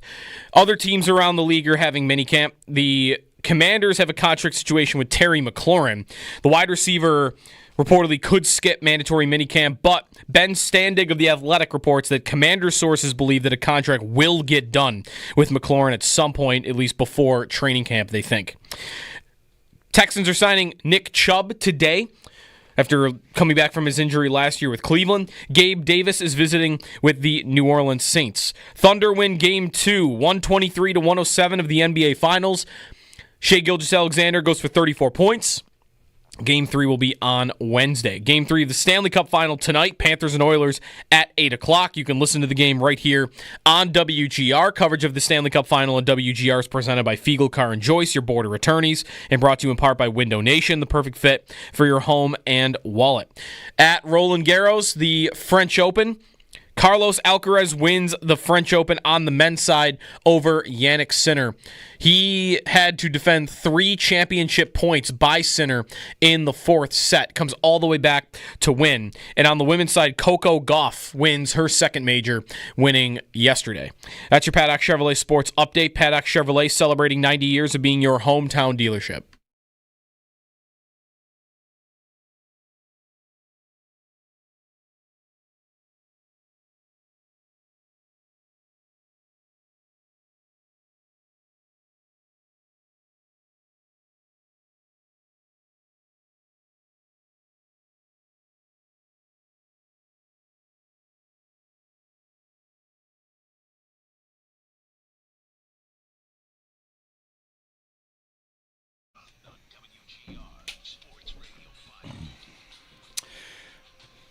Big weekend of T-ball. Picture day, games. Nice. Lots going on. And, of course, mandatory minicamp for the Bills tomorrow. Did you buy a Yankees hat yet? I'm not buying a Yankees hat. I will point out, Sally, you'll appreciate this. My wife has a Yankees hat. She bought our daughter a Yankees hat. My son, of course, plays for the Yankees. And I am the holdout. I don't have a Yankees hat. Sal, I've sent him some Yankees hats that actually are pretty. Like, you wouldn't even know it's a Yankees hat. And it's nice. Yeah, listen, I know I totally understand it because I remember one year we were like, boy, we hope we don't get on the Red Sox. They have to wear Red Sox gear, right? Like, yeah. You get, and every year the way it works at Shoshone, where your kids are playing and my son, it's every age group you go up. It's American League for one, National League for the next. We are currently in National League, so this year Max is on the Braves. Mm-hmm. All right. Okay. Last year, it was the Athletics, and it said Oakland on the jerseys. Well, in real life, they're no longer. So they actually literally, I said, what are they going to do with that team? And they kept it. They just wrote Athletics on the jerseys. Yeah. Well, Sal, like to the point about what you're going to wear, Joe sent me a link to a Yankees hat that had whatever ocean waves on the brim. It was like a Fiji Yankees hat. And yeah, I finally different thought, style. you know what? I'll tell you the Yankee hat I would wear. It would have a Yankee logo on it, and then around the rest of the crown, it would say in big block letters, "In T-ball only." You know, because really, that's what it's about. I don't want anyone confusing me with a Yankee fan. That would be weird. It would be, wait a minute, I didn't know you were a Yankee fan. You're just walking down the street, and somebody tries to tell me something about what Judge did or who's starting for the Yanks. That's the best part. I don't want to have this conversation with you. I don't like the Yankees. Anyway, go Yankees. Yeah, I totally get that. It's so funny, right? Yeah. Would you wear a Red Sox cap if Max was on the Sox? You would not. I mean, if I was I don't know. To be honest, I'm not a big fan. Oh, there we go. I didn't wear an Oakland jersey or cap last year. To be honest with you, okay. I wore a. I think I would wear a regular cap if I did. So a lot of times I just don't wear a cap. Yeah, right. I like it. All right, Sal. So mandatory minicamp for the Bills starts tomorrow. We're at the point where the James Cook, whatever. It's not quite a saga yet. It's been a slow burn here this offseason. And now the latest from Adam Schefter is he does expect him to not be there for mandatory minicamp and says he might not be in Buffalo for quite some time. Looking at this one day out of where this would escalate to another stage, how are you feeling about James Cook's season this year? Not just where things stand right now, but where things could go. Like, how many different roads do you think this could take? Well, I think it would take a lot of different roads. But I think the one thing that you still come back to is, and I think about a lot of what Brandon Beane has talked about, saying that, James Cook, he's confident he'll be playing in a Buffalo Bills summit in 2025. And James Cook is under contract to the Buffalo Bills in 2025. I mean, that's the bottom line. He has a contract, and, he can choose to play a different way, and there's a lot of financial penalties that way. It rarely gets to that point in the NFL, and that's why I feel like it won't get to that point at some point. Right now, obviously the storyline is if he's there or if he's not. It's trending towards him not being there. And I think there's two parts of this, right? There's the Bills part and there's James Cook's part. And there's a lot of talk about, well, what's he going to sacrifice? How much is he going to get fined? I don't know if James Cook and his representatives care about that right now, to be honest with you. Sure, I mean, at some level they care, right? But it's not a ton of money, and do the ends justify the means? Let's take it from the player's standpoint. Okay, if they get fined and, eventually, hey, we're still going to make up this money for some contract we signed, whether that's by the Bills or somebody else or however this works out. So I don't know if that matters as much. And then you have the Bills side, which is, hey, this is mandatory. We want everybody here. And of course they do. They're not going to be happy that James Cook isn't at mandatory minicamp. But his teammates will also know, hey, he's been here 3 years. He knows the system. They'll say all the things that are supportive of him. So I think that, right now you'll get that newsy stuff. But honestly, there's just kind of two sides to look at it. And it really doesn't come to a head until he gets training camp. Sal, what do we know about the agent here? I'm Spotrac listed as Matthew Leist, and I'm seeing he's only negotiated one contract before. I just wonder if there's anything to that. Sometimes a player will fire their agent and get somebody bigger, like Drew Rosenhaus. I feel like he just closed somebody's deal after it wasn't working out for a while.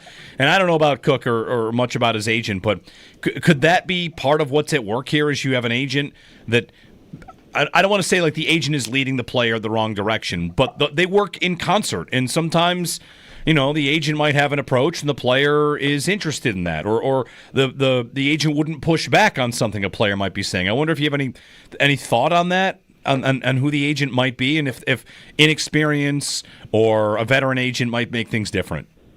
So a lot of times they have agencies, and they're repped by different people in the agency at different various points of their negotiations for their marketing, their on-field product, whatever. So could be that specific guy, but it could be other people also for the agency. I will say this, though. It's a good point you bring up, because when I was at the Combine, and this was starting to percolate a little bit when we were talking, I had asked a couple of people around in the NFL who've kind of dealt with agents before in these situations, and that was the one thing that was said to me a couple of times, which is James Cook has an agent that he has a reputation like this, and I think Dalvin was his client as well. And I don't know, and again, it could be that specific person you're referencing, but Dalvin's client, there was another person, I can't remember the player, it was said to me that they went through a similar type of deal. And I mean, look, at the end of the day, James Cook is his own man, and he's an adult, and he can make decisions and say, no, I'm showing up.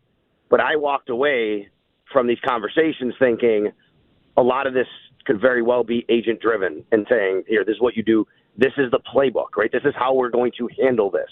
And that's kind of what I got. And then on top of that, you get Dalvin, who, he's not shy about tweeting out numbers on social media and how he's acted. And it seems to me, this is my opinion now, it seems to me that James Cook has several people who are influencing him, giving him the playbook, telling him how to go about this. I'm not saying that he agrees or disagrees. I don't know, but it doesn't seem like this is just James Cook holding some firm line on his own and being, kind of away from everybody and what they think. Yeah, I wonder also how updated, Jeremy, this Spotrac profile is of the agent, because do you know who you said he has one contract negotiated. You know who it is? The NFLPA's website says he has one contract. So does Spotrac, but you know who the one player is? No. Caden Prather.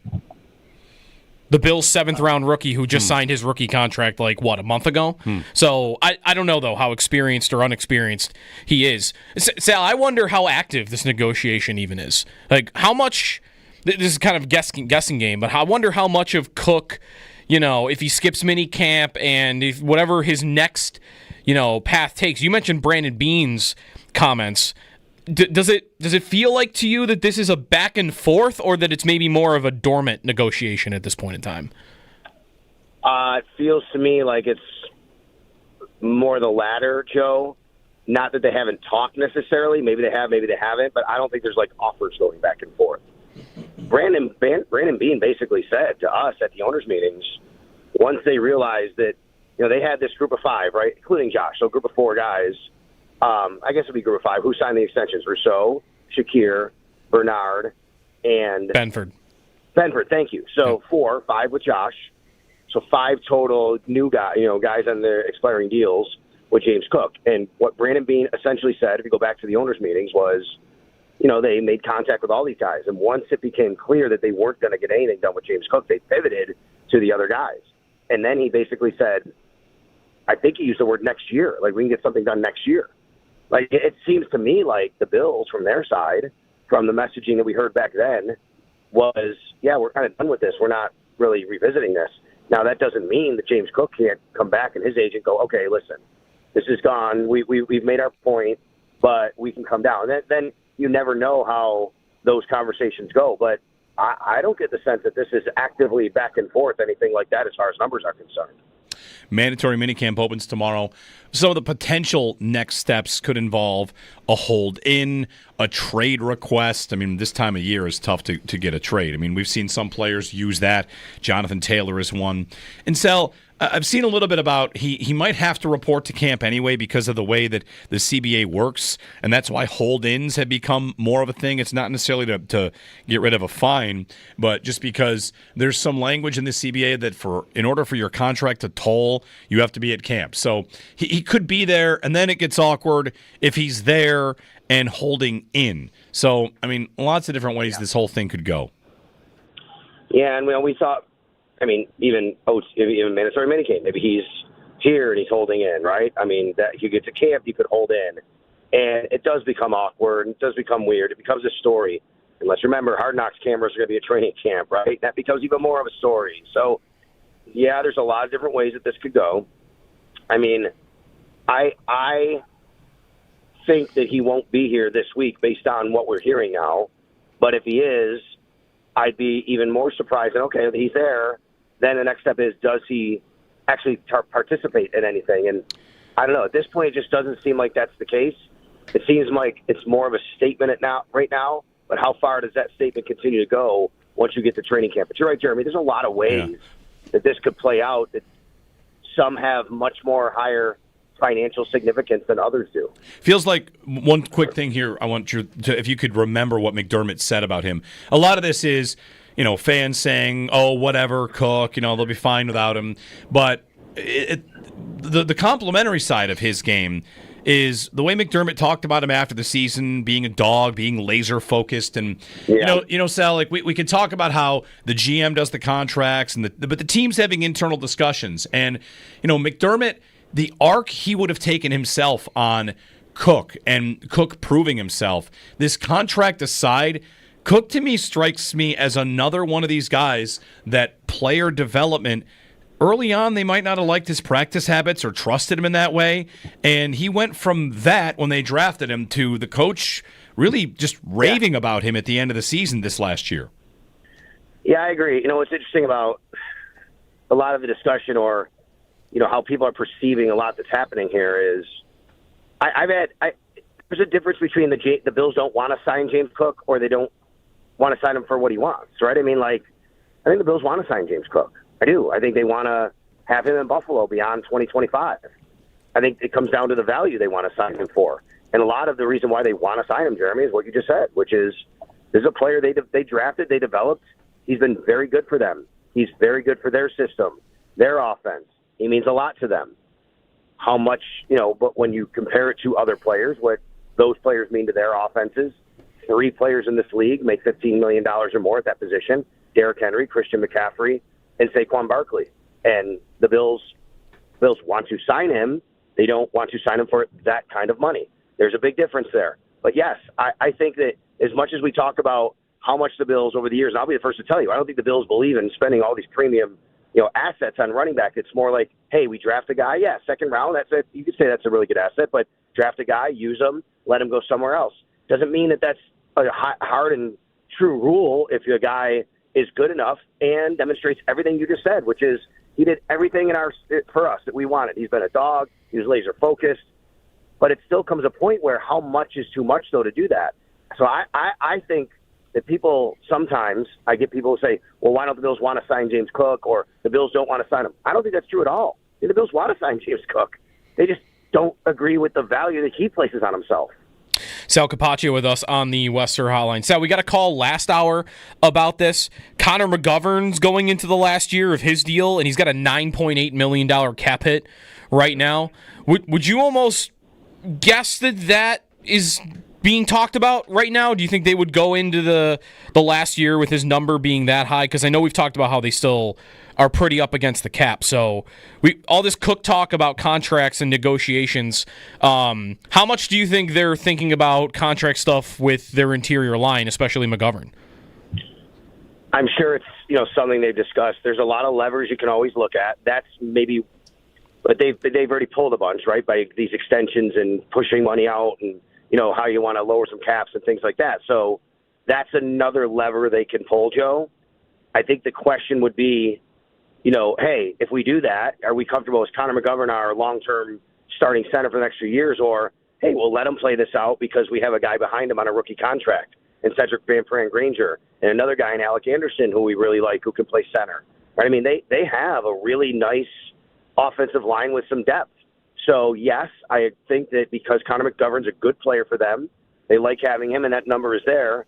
I think that that's very possible. I also don't think it has to be something there necessarily, oh, my God, we need to do this, because maybe they really like the guys behind him and say, we can let him play out this deal and we can get a little bit cheaper next year. Sal Capaccio, mandatory minicamp starts tomorrow. One last thing for you, Sal. We had a person in the YouTube chat ask about Trey White and how things have looked for him so far. So what you have seen from Trey White and what maybe teammates and coaches have said about him, how does Tre'Davious Wright look coming back to the Bills? He was not gone for very long. It feels like he was gone for a little bit longer than he was. But what do you think about the Bills' veteran corner in terms of his potential to make a difference for them this year? Well, first of all, I'll say that you don't see any effects of the injuries, right? Like, it's not like, A, you don't see anything in his natural movements or anything like that. You're like, oh, yeah, he's recovering. B, it's not like he's out there with, a bunch of stuff wrapped up on his feet or his legs or stuff like that. And some guys have wraps anyway. They're not dealing with injuries, but, he's not like that. And then also, guys, the thing I've been most impressed with, he's always on the field. He's playing in he's out there like everybody else, right? It's not like doesn't seem to me like they're backing off him in any way. At his age, he wants to be out there. This is going to be a fascinating kind of battle, I think. I do think right now it's a battle for the number 2 cornerback job, and it's Tre'Davious White because of him being Tre'Davious White and coming back, and he's been this All-Pro before, and he might not be now, and we'll see. But it's also Max Hairston because of what you spent on him, first-round pick. He should have this pedigree to be able to start on a team that has basically an opening at that particular position. And I think this is going to be a good battle to watch. Now, maybe someone else sneaks up in there. I think it's between those two, and we'll see where it goes. How has he looked? And look, I mean, it's been a little uneven, but it's always going to be, I think, a non-pad situation when you have to cover, Elijah Moore down the field, and there's no real pass rush, and there's no hitting or contact, and, he gets beat. He got beaten across there a couple of weeks ago, Elijah Moore, and Trey was very upset at himself. He was down the field, whatever. At the same time, there's times where I see him, he's right in the mix making the play. So, yeah, I think it's very interesting watching him here, but I think we are definitely in for a cornerback number 2 battle when we get to camp, and we'll see where it goes. Sal Capaccio on the Western Hotline. All right, Sal. All right. We'll chat tomorrow and through the week, and we'll see where things go with James Cook. You got it, guys. Thanks a lot. Have a great day. All right, thank you. Sal and I played in the Bills Media Golf Tournament together. I should have brought that up. Good team. We had a good team. You won longest drive? I did win longest drive. That's always a good feeling. You know what? There might even be a better feeling than winning like a closest to the pin. Closest to the pin. Because longest drive, you're flexing when you go into the clubhouse after winning longest drive. Yes, I would say 2 things. One on closest to the pin and one on longest drive. I did win longest drive, but longest drive has to be in the fairway. So I've no doubt that people would have blasted it past mine, but just missed in the fairway. And me winning longest drive on that day, Friday, would have been kind of like watching a guy at the combine run a 4.3.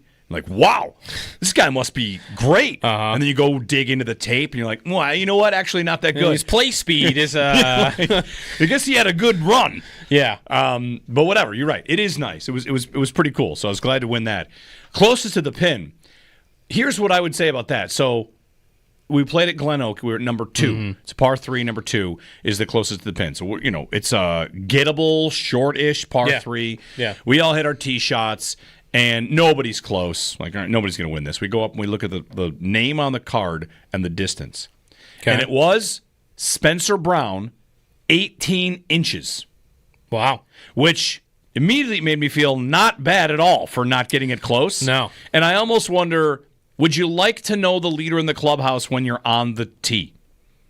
All right, guys, here's the closest to the pinhole, and the lead is blank. Yeah.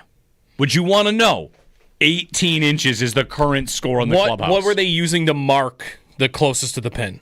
Well, Was it off the green? It was off the green, and there's a tape measure. So you go off the green. Yeah, you didn't see that. See, that's different than. So I had my member at Tri this weekend in Tri County, and they have like signs, like these metal signs with like a little like piece of paper that attaches to it, like a little clipboard, and then you put that's like a stake. You put that where your ball was. See, sometimes people do that. I feel like you're supposed to write it down and leave it off the green. Okay, but there was no tape measure. Okay, well, in that case, you don't. So I think you were meant to do this. You don't have a choice. They should give you a tape measure. Which I thought to myself, because I had experienced this where one shot, this thing's not like that small. Like it's the size of a clipboard. Yep. You know, like on top of a stake. Make sure, if you have closest to the pin, turn it so that it's not likely to play defense again. Because wait a minute. On one hole, if it's turned the right way, it's like a backboard. Like, that's right. If I hit that thing, it's metal. It's gonna smoke it, and it's probably gonna go 15 yards backwards off the green. So, turn it. It still could hit it, but if it's turned the right way, then it's like it's a sliver as opposed to like this giant backboard. Unless it's behind the pin, then I might want you to put it that way because then it is like a backboard. Right. 803-0550. Fun with golf tournaments. We had a good time. All right, coming up. I had instant trivia. I can wait on it, though. I've got a good instant trivia for all of you. A little bit different format. We'll get to that. Matt Perino, an hour from now, we'll get his thoughts on James Cook and also his review of Patchy Mix's debut in the UFC. He lost on a decision. It was not a particularly close decision. It felt pretty inevitable. So Patchy Mix's debut in the UFC did not go as he might have liked it, but we'll see where it goes from here and get Matt Perino's review of it. So local guy who's very good, and they talked him up quite a bit, and he just didn't really seem to have it on Saturday night. So Matt Perino, an hour from now. Your phone calls, 803-0550, 1-888-552-550. When we return, I've got another running back, another NFL running back who may take the next step to a Hall of Fame career.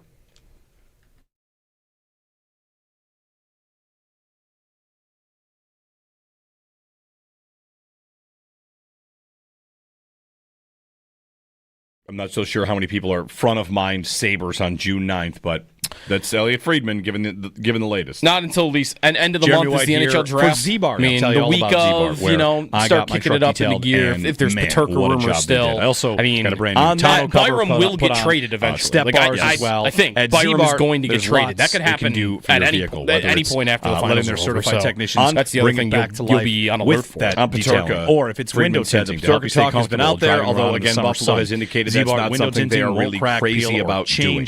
And professional detailing window tint starts at just $9. They're not crazy about doing over 65 years of experience. Z-Bar, but the original is out there. Rust protection, top choice for drivers. Potential match if you want to match. 4 local Keandre Miller with the Rangers. West Seneca. They're going to move on from him. Jamestown, and then isn't that exactly what the Sabres probably need? Is him, a guy just like him? Yep, big defenseman, young. He's probably the Owen Power partner you're dreaming of. Yep. So probably Byram for that guy. Is Byram happy in New York? Does he get his number one role there? Well, they have Adam. They have Adam Fox. That's right. Maybe they get close enough. Yeah, but he gets to be their number 2 at the least, I would think, to start. So yeah, but the Rangers are going to move on from him, it would seem, and that could be a match made easily. There's been plenty of reporting about the Sabres and the Rangers. Paterka was reportedly the Rangers back when that happened on the deadline, which, of course, it didn't ultimately happen. Mm-hmm. So, keep an eye on it.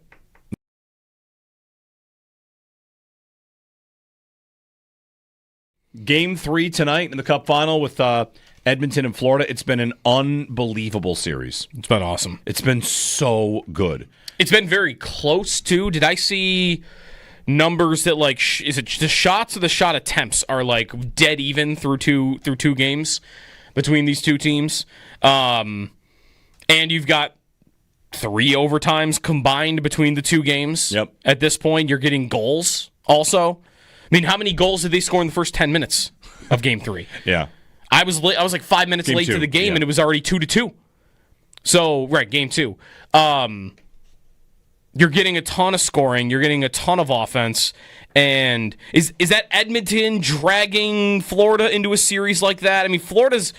The thing about them that is always interesting is that they get so much credit for lockdown, rough and tumble style and being able to smother you defensively. And when you've got to go toe-to-toe scoring goals, they're just as capable of doing it that way. And they often will do it that way. So this game was a testament to that. 5-4 in overtime. I mean, Marchand scoring doesn't feel great. Well, I mean, it's a pretty sweet goal for him. Pretty sweet moment for him. What a deadline acquisition for them. I mean, going out, going big, and getting a playoff stud. Yep. Try and get their second cup in a row. Third straight appearance. Is it Edmonton dragging Florida into that game, or is that McDavid dragging them into it? He had 3 assists. He did. Edmonton scored 4 goals. He had 3 assists. Yep, he had 3 assists. In the previous game, they scored 4 goals. Was he in on 3 of them? What's their on and off the ice stat number right now with Connor McDavid? Because it's McDavid and Draisaitl dominating when they're on the ice together. McDavid, of course, looking like the best player ever. His assist the other night on that goal, I mean, the highlights that he has given us as a player are unbelievable.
Game 2 of the NBA Finals, Thunder over the Pacers.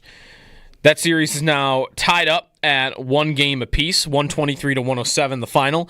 Shai Gilgeous-Alexander goes for 34 points. Game 3 will be on Wednesday. Stanley Cup Final fires back up tonight in Florida. Panthers and Oilers at 8 o'clock. You can listen to the game here on WGR. Coverage of the Stanley Cup Final and WGR is presented by Fiegelcar and Joyce, your border attorneys, and brought to you in part by Window Nation, the perfect fit for your home and wallet. Elsewhere around the NFL, as minicamp starts this week, the Bills tomorrow. And Adam Schefter says he does not expect James Cook to attend Bills' mandatory minicamp. Also, Terry McLaurin believed to skip Washington's minicamp, but Ben Standig of The Athletic reports the Commanders expect to get a deal done with McLaurin sometime soon. The Texans are signing running back Nick Chubb today, and Gabe Davis is visiting with the New Orleans Saints. Those are your Paddock Chevrolet sports headlines. Paddock Chevrolet celebrating 90 years of being your hometown dealership.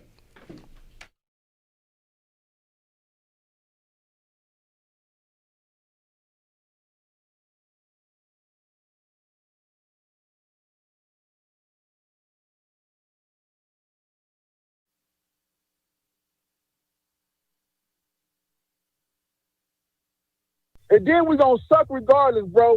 Hey man, you give me one more year to brother, man. He the best player we had, bro. The best player, man. He deserved better, man. He at least deserved a send off here. I don't care, man. They gonna suck, bro. And plus, the dudes gonna be making the decisions next time. I don't trust these cats. They should have been gone.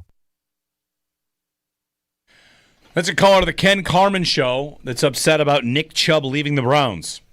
Chubb's going to go to the Texans pending a physical.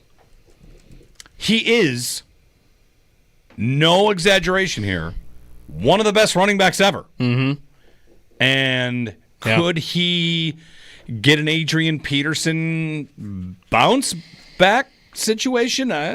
Maybe. He's a couple years older, I think, than Peterson was. And last year, Chubb came back and didn't really look like himself. He didn't look very good. Of course, not on a good team. But, yeah. Now he's going to go to the Texans. When Peterson came back from his torn knee, he was 27 years old. And Chubb will be, he's 29. So it's still a 2-year difference. But he has 5 yards per carry every full season of his career. Last year, it was only 8 games, but it was 3.3. Yeah, that's tough. Not the Nick Chubb that you're used to. Is he good enough to make will he make the Hall of Fame? He should make the Hall of Fame. I agree, he should make the Hall of Fame. I think I'd want to guess that he will, too. I don't know, though. His teams never went anywhere. This is going to be an interesting bar for Hall of Fame running backs of this past 10, 15 years, because these guys don't run it as much as they did in the 80s. The numbers aren't going to compare to Emmitt Smith and Walter Payton. That's right. There's more splitting the backfield. Guys' careers are shorter, right? Derrick Henry's in. Peterson will make it. Peterson, Henry. And I don't know that I want to Barkley. You could bank on Barkley. Bank it? Yep. He's got a 2,000-yard season. He has a Super Bowl. Bank it. Barkley's going in. Is Marshawn Lynch in? I don't know. He has a Super Bowl. Did you say McCaffrey? I did not say McCaffrey. Would you say McCaffrey? See, that's where I don't know what they're. How many of these guys are they going to put in? That's a good question. Then are they going to put them all in? Chubb should get in over a lot. Chubb should get in over almost everybody we just said, except maybe Derrick Henry.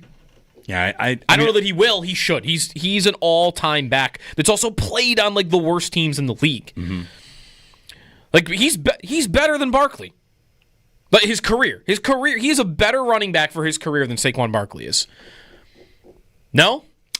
Maybe. There's a lot of numbers when Barkley was at the Giants that were he's good, but he's not the best running back in the world. And Chubb, it was he's overcoming how bad the Browns are, and he's still unbelievable. The thing I would wonder is what was Chubb's signature moment? They don't really have one. That's a good. And Derrick Henry has 10. If you can think of your Derrick Henry watching days, the 99-yard run, the 87-yard run, running through people, stiff arms, everything he does. Barkley has a Super Bowl. Barkley jumped over a dude backwards. I know that sounds crazy to say you don't make the Hall of Fame based on that, but signature moments are what win you awards. See, Chubb might have some of those, though, and I just don't know because he's been stuck in Cleveland. Right, that's right. I think McCaffrey is a yes. I think McCaffrey gets in. He's been one of, if not the best, backfield weapon in the league multiple times. Yeah. So I've got 3 in McCaffrey, Henry, and Barkley that probably go in. Chubb, I want to think, will get the credit he deserves. And that's why if it goes well in Houston, he could further push that along. But, man, he's got a big road or whatever, big hill to climb after last year's 3.3. Did not go well. See, this is where, I'm looking at the Hall of Fame monitor right now, Pro Football Reference, and they're going to have to make there's going to have to be a reset of what it takes to be a Hall of Fame running back, because running back Hall of Fame, the monitor at Pro Football Reference, the average score is 107. Okay? 107 is Marshall Faulk. Derrick Henry is 54.3. Less than half of what the average back in the league. I don't know how that's, but Barkley's at 38. A third of what the average Hall of Fame running back ends up at. So, Marshawn Lynch, 68. But that's isn't that part of your point that the average Hall of Fame running back, because all of these guys are rushing for, Walter Payton, 4,000 yards, some of them. And Wait, not 4,000 yards. More than that. Way more than that. 18,000 yards is really what I'm looking at. Yeah. And Henry is into his 30s, been great the whole time. He's at 11. Like 7,000 yards less than the all-time backs. So yeah, you have to adjust the running back numbers down and the quarterback numbers up, because you're going to get so many quarterbacks that put up huge passing stats that don't belong in the Hall of Fame. I guess I don't know then if Chubb will actually get in. Does he have to do more? I don't know that he should. I think he's been great, all-time great his whole career, but he might have to do more, because what are they going to look at? They're going to look at a guy had 6,800 yards for his career in Cleveland, never a good team. Why does he have to be a Hall of Famer? Tell me about his yards per carry. Yeah. Like that's you have to start getting into the weeds a little bit to kind of show how good he was. So he might have to do more. And he's going to a team that already has a starter.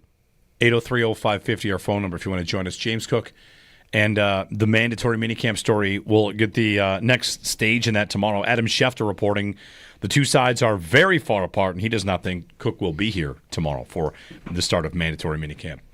I have some trivia. I have some other trivia now, too. I mean, this conversation led me a different direction, but I can't decide what to do. Anyway, Chubb to the Texans. So there you go. Nick Chubb to the Texans. There's a quarterback situation that's been developing in the last week that's really interesting me, and it's in that same division. Anthony Richardson hurt again? Yeah. So Shane Steichen made more comments about him this weekend. Richardson's got a shoulder injury. He said it's the same AC joint sprain type of injury that knocked him out of the season 2 years ago, and that there's no timetable for his return, and that whenever he even does come back, they are going to ease him into throwing again. Which means it's Danny Dimes season? Yeah. Doesn't it also mean that, are they done? Are they done with Richardson? It might be over. Already? I felt like it was over a long time ago. Some of the numbers on him and his completion percentage, and just he's got the big arm, and he can make... And he's accurate with it. Yeah, he's one of the best deep ball passers in the league. He had more yards per attempt than Mahomes last year. He had the highest yards per completion in football. Yeah, but you just can't live if you can't make the short stuff. Right. You can't make it. Right. With only the big throws. And he also had a winning record last year as a starter. But 47% completion percentage. He's still 20. He just turned 23. They put a fourth overall pick into him 2 years ago. He started 15 games. I guess they're done. I mean, the injury kind of plays into it as well. My bigger question for them will always be, how much did him taking himself off the field play into it? Was that the beginning of the end? Was it going to end anyway? Because the numbers were so bad and he couldn't do a lot of the easy stuff, the on-schedule type of throws. He couldn't read defenses. Was it going to end anyway? Or did this all start because he checked himself out of a game? And that's a big no-no in the NFL. You can't do that. Yeah. You lose the benefit of the doubt. He lost his job that second, right?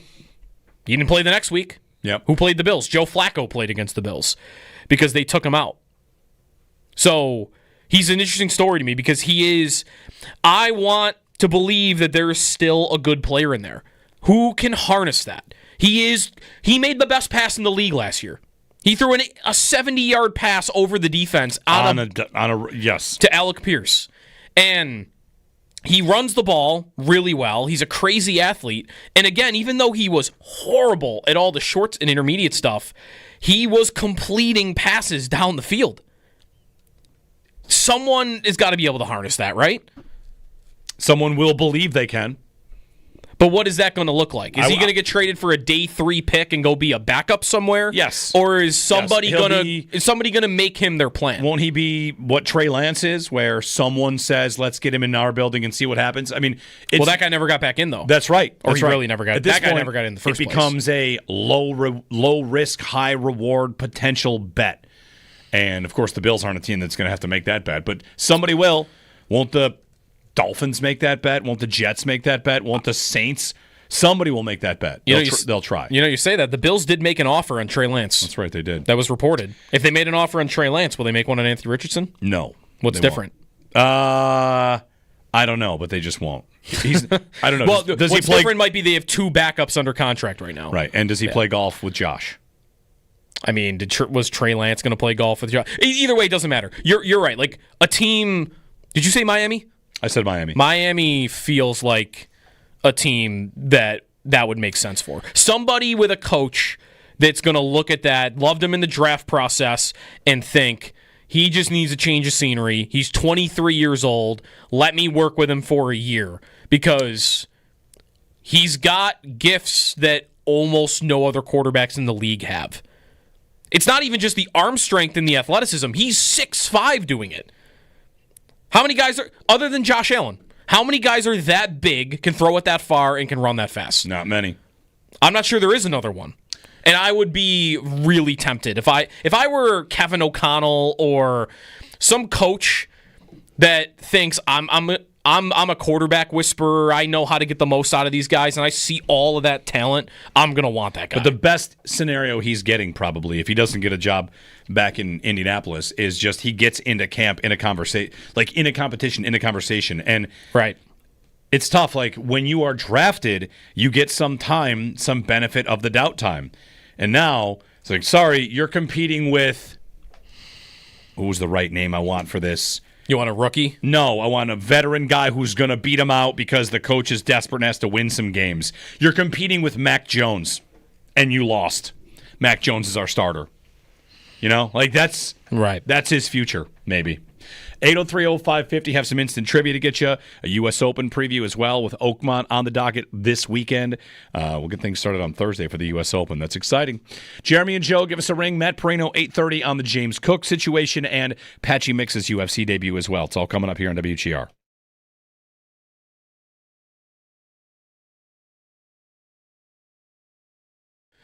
Do we think we will see any report at some point in the next month?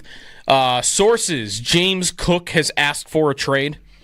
That is a proper step here that is not always necessary. I found in looking to see how Jonathan Taylor's situation played out, he asked for a trade. Mm-hmm. And often guys ask for a trade as part of a negotiation.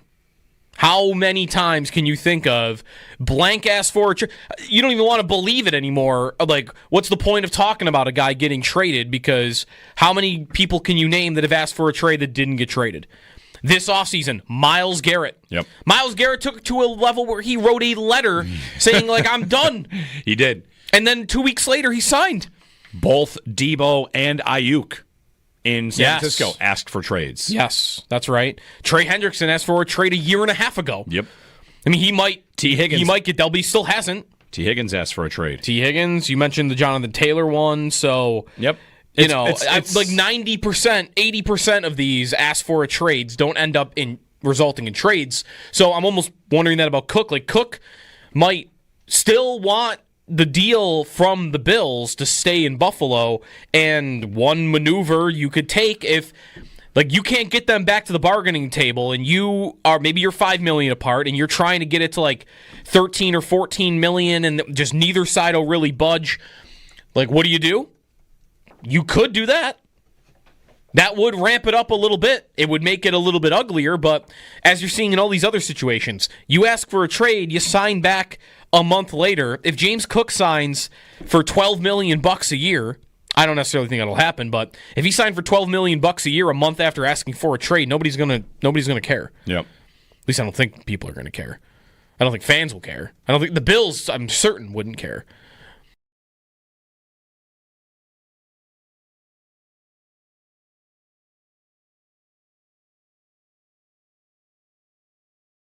Reporting from Adam Schefter. Maybe you've seen something out there before this. This is the first dose of this I've gotten, because every step of the way along the way it's been Cook will be there, Cook will play this year, everything's, he'll play it, he'll prove it. And here's Schefter on his podcast saying James Cook's not showing up. Yeah. He said that the two sides are very far apart, which that's not a surprise, but that James Cook is just he's not going to show up. So prepare yourself, I suppose. Now, I did learn about something, and I'll have to run this by everybody, and run this by you. But there's a former agent who pointed out that if you miss training camp it changes the way your contract tolls, which even if you play games, and I'll get it for you here because it's why Jonathan Taylor, even when he was holding out, went to training camp. The hold in. Yeah. Which has happened a lot. Jamar Chase did that last year. Right? Jamar Chase did that through all of training camp, didn't he? Yep. For the Bengals? Or most of it. His name is Joel Corey, who tweeted this yesterday. I saw Greg Thompson of Cover One linking this and pointing to this, that under one article of the CBA, a player under contract doesn't get an accrued season with a failure to report to training camp on time. 6 games on the 53-man roster, IR pup, doesn't matter when this happens, that you have to show up for training camp on time or you don't get an accrued season. I don't know if that's in this version of the CBA and that wasn't there for, the last 15 years or whatever, how many times it's been tested. But Jonathan Taylor did go to camp and hold in. Mm-hmm. And that's why hold-ins happen. Hey, I'm here. Oh, my hamstring hurts. Mm-hmm. Right? Wasn't that the case with Taylor? He claimed to have a foot injury. Yeah, you just go and you say you have a nagging foot injury and then you don't practice. Yeah. But Schefter's comment is that they're far away, that he's been disconnected from the team and the city. So that's a little bit more than just not showing up to OTAs. He's disconnected from the team and the city and obviously wants a contract. And Schefter's picture paints a different picture than we've heard at any point to this point.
All right, I've got a little instant trivia.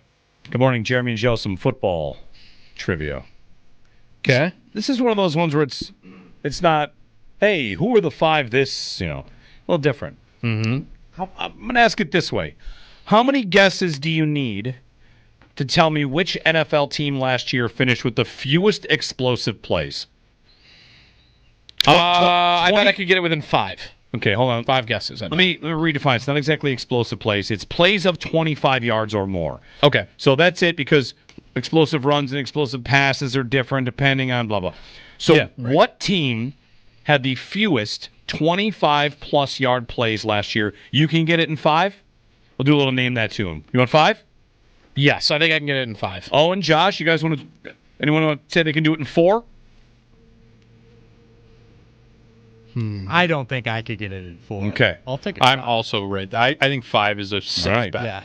Joe, you have 5 Cowards. guesses. You have 5 guesses to tell me which team finished with the fewest 25-plus yard plays last year. The New York Giants. 29. That is not correct. 1, 2, 3, 4, 5 teams had fewer. All right. The team that finished in last had 10 fewer than the Giants. Woo! Thinking of the bad teams from last year. So the Titans finished in last, but Will Levis was a crazy person. He probably had a few. I'm not going to guess them. How about the Raiders? Raiders, 32 25-plus yard plays. More than the Giants. 10 teams finished behind the Raiders. See, the other thing you got to do here is you got to play the player a little bit. Why is he asking the question? The answer has to be somewhat good. Okay. Decent theory. I feel like it being the Bills, though, is too good. It's not going to be the Bills, right? It's definitely not the Bills. It's not the Bills. The Bills finished just making sure. 5th in the league. 6th. Oh, that's good. It's really good. In this department. 25-plus yard plays. Looking for the team that finished last. All right. How about... You're 2 guesses in, right? You have 3 more. Yeah. How about Jacksonville? Jacksonville tied with the Giants. 29. These are all close. 2 guesses left. The team that finished in last had 10 fewer than Jacksonville. It's not Indy. We just talked about that. It's not Cincinnati, obviously. It's Cleveland. Cleveland. Who's playing quarterback last year for Cleveland? That's Watson goes out. Who's their quarterback last year? Winston. Oh, it's not Cleveland. No chance. It's not with Jameis. How about the Jets? 30 plays of 25-plus yards or more. That's 4 guesses. All in the bottom 5, huh? No. No? Those weren't all in the bottom 5? None. You've not yet got a bottom 5 team. Wait, really? Nope. Oh, you were giving me the ranking. You were giving me the number of plays. That's right. There are 5 teams below every team you have named so far. How about Kansas City? 29. You still have not found the bottom 5. Cleveland was second. Wait, Kansas City the same amount as the Giants? Yes. That's funny. And the Jaguars, yes. Brutal. Cleveland second from the bottom. So Cleveland was the only one that was really close? Yep. All right. Looks like you have not won the game. No, I have not. You prepared for me to give you the answer? Yeah, I guess. So, one more. The Bears. No, the Bears had 34. The bottom 5 in explosive plays last year of 25-plus yards or more, according to Warren Sharp, who put this out yesterday. 5th worst, Arizona. Okay. 4th worst, New England. Oh, okay. 3rd worst, this will be a shocker to you, the Rams. Wow. Yep. They must have been crazy efficient. Yes. 2nd worst, Cleveland. And the fewest plays of 25 yards or more. By a lot. Only 19 plays of 25 yards or more last year. Yeah. Miami Dolphins. No way. Miami Dolphins number 1. No way. The Miami Dolphins. How did they lead the league the year before? I have to ask Warren Sharp. I thought you were going to say they lead the league in 24-yard plays. The Dolphins? The Dolphins were last in the league in 25-plus yard plays. Wow. There you go. I mean, Tua only missed 4 games. Look at Tyreek Hill's numbers. What? Remember Tyreek Hill had Jalen Waddle, Devin Achane. They had a track team. And they couldn't get more than 25 yards? Right. I mean, Hill went down. His numbers got cut in half. Yeah. Remember, Hill had that stretch where he didn't have a 20-plus yard catch for like half a season. Yeah, that's right. Remember that. So and Waddle was hurt all year, so I guess that to that up. All right. 803-0550. The latest on James Cook when we return. And Matt Perino, 8:30 on Cook. And Patchy Mix's UFC debut at 8:30. It's all coming up with plenty more along the way on WGR.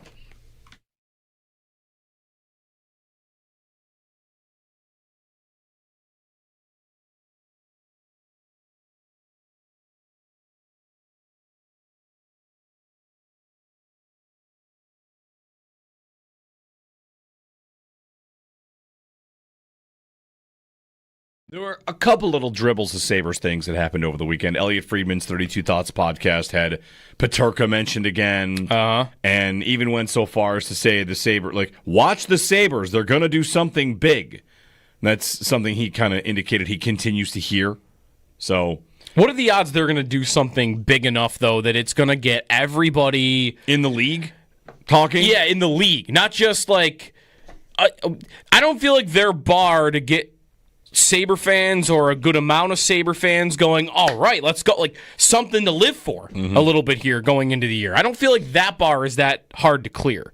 The league being like, oh, look, the Sabres did something. I mean, they haven't done that since the Sabres, signed Kyle Okposo in free agency? Otherwise, it's, trades. Right. Like getting rid of guys. Right, exactly. But like the Sabres getting somebody where the league goes, oh, look, Buffalo over there. That could be something now. The quote from Friedman on his 32 Thoughts podcast, quote, "I just get people who keep saying to me, you got to watch the Sabres because they know that their core guys want to win. They know exactly how their core players feel."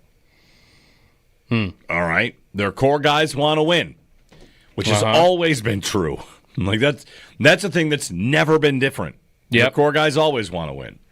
And who knows? Maybe they feel it a little bit more. So, well, maybe the captain has told them that directly now.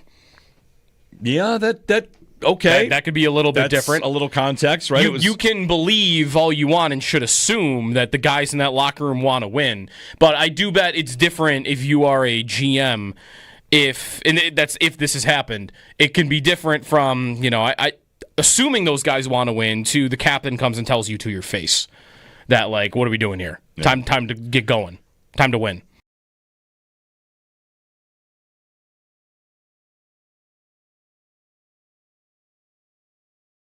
All right, Sal. So mandatory minicamp for the Bills starts tomorrow. We're at the point where the James Cook, whatever. It's not quite a saga yet. It's been a slow burn here this offseason. And now the latest from Adam Schefter is he does expect him to not be there for mandatory minicamp and says he might not be in Buffalo for quite some time. Looking at this one day out of where this would escalate to another stage, how are you feeling about James Cook's season this year? Not just where things stand right now, but where things could go. Like, how many different roads do you think this could take? Well, I think it could take a lot of different roads. But I think the one thing that you still come back to is, and I think about a lot of what Brandon Beane has talked about, saying that, James Cook, he's confident he'll be playing in a Buffalo Bills summit in 2025. And James Cook is under contract to the Buffalo Bills in 2025. I mean, that's the bottom line. He has a contract, and, he can choose to play a different way, and there's a lot of financial penalties that way. It rarely gets to that point in the NFL, and that's why I feel like it won't get to that point at some point. Right now, obviously the storyline is if he's there or if he's not. It's trending towards him not being there. And I think there's two parts to this, right? There's the Bills part and there's James Cook's part. And there's a lot of talk about, well, what's he going to sacrifice? How much is he going to get fined? I don't know if James Cook and his representatives care about that right now, to be honest with you. Sure, I mean, at some level they care, right? But it's not a ton of money, and do the ends justify the means? Let's take it from the player's standpoint. Okay, if they get fined and, eventually, hey, we're still going to make up this money for some contract we signed, whether that's by the Bills or somebody else or however this works out. So I don't know if that matters as much. And then you have the Bills side, which is, hey, this is mandatory. We want everybody here. And of course they do. They're not going to be happy that James Cook isn't at mandatory minicamp. But his teammates will also know, hey, he's been here 3 years. He knows the system. They'll say all the things that are supportive of him. So I think that, right now you'll get that newsy stuff. But honestly, there's just kind of two sides to look at it. And it really doesn't come to a head until he gets training camp.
The Oklahoma City Thunder win Game 2 of the NBA Finals, tying the series at 1 game apiece. Shai Gilgeous-Alexander scoring 34, leading the way for the Thunder. Game 3 will be on Wednesday night. Tonight is Game 3 of the Stanley Cup Final. Panthers and Oilers at 8 o'clock, tied at 1 game apiece. We'll have the game here at WGR. Coverage of the Stanley Cup Final and WGR is presented by Fiegel Car and Joyce, your border attorneys, and brought to you in part by Window Nation, the perfect fit for your home and wallet.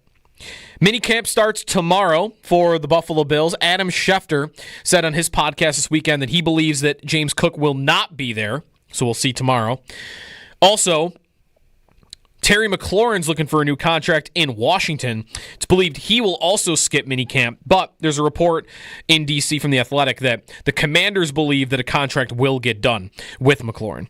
Texans expected to sign Nick Chubb today. Gabe Davis is visiting with the New Orleans Saints.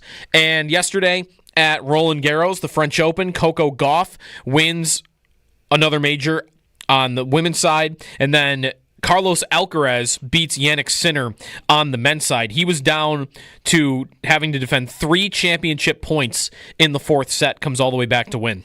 That's your Paddock Chevrolet Sports Update. Paddock Chevrolet celebrating 90 years of being your hometown dealership.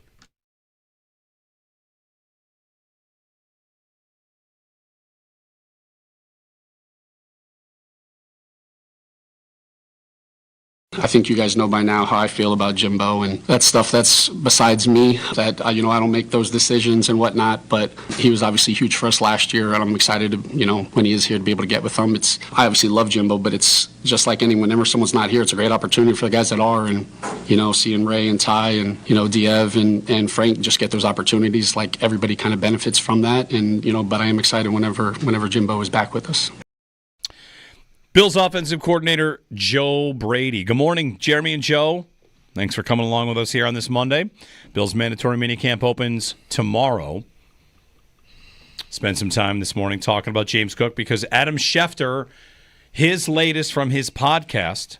Actually, Josh, you want to run that? We got that. Rather than me just saying it, let's have Adam Schefter say it. The latest is, and to me this is the first insider that I've heard say, yeah, this is going to stay bad for a little while. Here's Schefter. But I don't think we'll be seeing him in Buffalo anytime soon. And again, the start of training camp will be the next critical moment.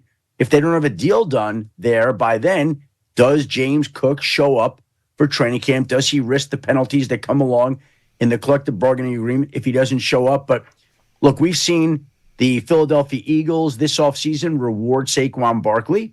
We've seen the Baltimore Ravens reward Derrick Henry. We have not seen the Buffalo Bills pay James Cook yet. Schefter. He also said, in addition to that Cook has disconnected himself from the team and city and put his house up for sale. We knew that. Yeah. We saw the listing, was that 2 months ago now? It was a while ago now that he did That's that. right, because the cords were hanging. And yes. And there was a pile of clothing that led people to say he has an invisible dresser because they're just clothes without an actual dresser. Anyway, when I was young, I probably had an apartment that looked like that too. Yeah, I am obsessive about making sure the cords are hidden behind every TV that's up on a wall. Yep. Behind the wall, one way, shape, or form. So, all right, latest on Cook. If you want to throw your thoughts at us, we'll be happy to have them. 803-0550, our phone number. You can watch us on the stream. You can comment. You can subscribe to WGR's YouTube channel. You can like it, all that good stuff. Is there an angle that we have not yet explored? No, I think... Is the trade one? What would you take? Like trading him away? He demands a trade. That's something that is along the line of... all right, well, next step, what do? We request a trade. And then, boom, the agent requests a trade, something Jonathan Taylor did do. Yeah. Taylor was unhappy. Schefter's framing there, sometimes you have to wonder if it's his own opinion, if he's somewhat relaying the feelings of someone in the process. As he says, Barkley got rewarded, Derrick Henry got rewarded. Or he's talking about the top running backs in the league getting paid. And I don't think anybody around here thinks James Cook is on the level of Saquon Barkley or Derrick Henry. I'd argue he's Jahmyr Gibbs, and he's in that neighborhood.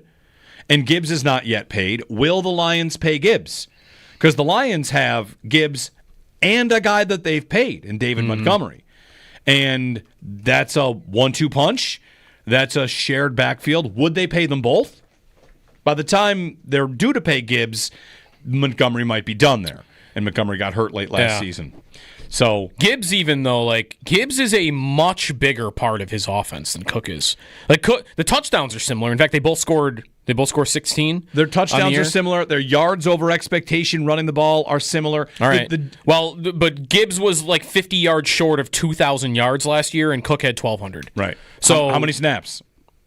He plays more. I don't know how much more he plays because he's splitting a backfield with David Montgomery. He's splitting it one way, whereas Cook is splitting it that's fair. two ways. That's right. I want to just at least... It's a 7% or 8% difference. Gibbs played 56% last year, and Cook played 48%. Okay. So, he's getting a lot more. He's getting more targets in the passing game. Gibbs is a big part of that, whereas in the Bills' passing game, I've got Ty Johnson. That's arguably their best pass-catching back. That's right. Yeah.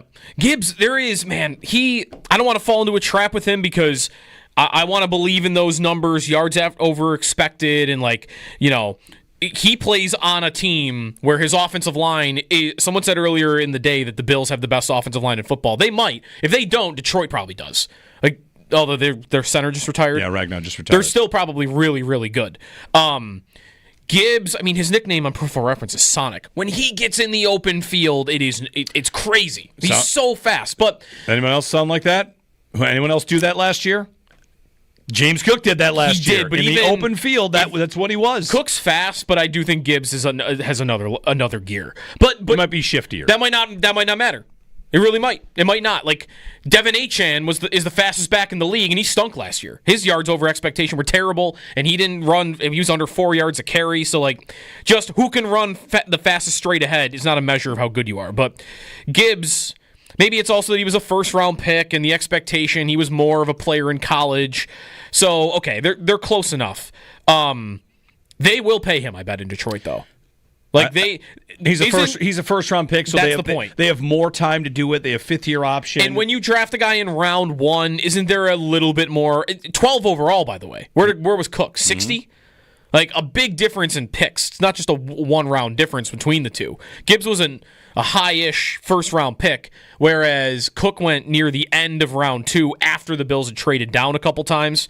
The investment is different. So that's a part of the scope of it as well. What would I trade him for?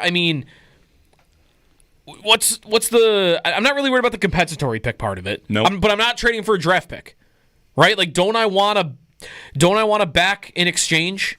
I was tweeting back and forth with Greg Thompson over the weekend from Cover One about contract stuff and what's going to happen with Cook, and when he said something that made me think about. I've been mentioning Jonathan Taylor. The Bills will never, if they don't pay Cook, they're not going to pay a running back. And I'm thinking, well, probably, but in a year, Jonathan Taylor's going to be available, and the Bills could think Jonathan Taylor's a better running back than James Cook. They probably should, a little bit. He plays way more if you need him to. He does all situations.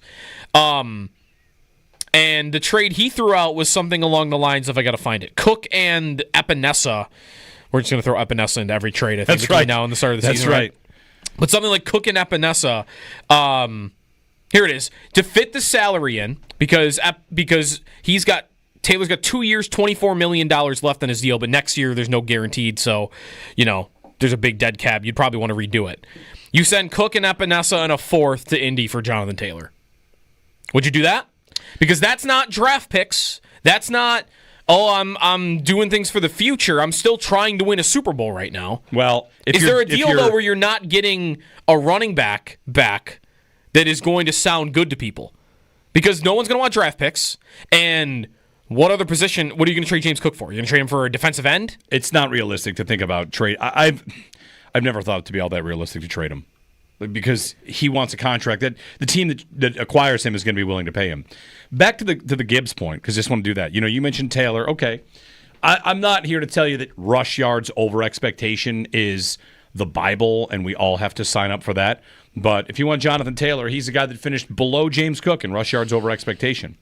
Here's the list of players that finished ahead of Cook. Derrick Henry, Saquon Barkley, Jordan Mason, Chuba Hubbard, Jerome Ford, Bucky Irving, Jahmyr Gibbs, end of list. And Gibbs, on yards over expectation per carry, was better than Cook. But Cook has been in the top 10 for 2 straight seasons. That's not, his line is good. That's, what would the average running back do on this play blocked this way? He's a top 10 guy at getting more. In fact, if you want to not boil it down to, 0.82 yards per attempt, what does that mean? You know what his rushing yards over expectation was in the most important game of the year? The Chiefs. He ran the AFC Championship? The AFC Championship game. He ran 13 times for 85 yards in that game. Well, the line is so good. I know. I wouldn't dispute that. His rushing yards over expectation, according to Next Gen Stats, was 36. So the line, according to Next Gen Stats, would have blocked up 13 carries for the math 50-something. Yeah, which is fine. It's okay. Yeah, it's not amazing. 49. That almost speaks. The line got him 50 yards, and he got the line got 13 for 49. Is that a good day? Not really. It's okay.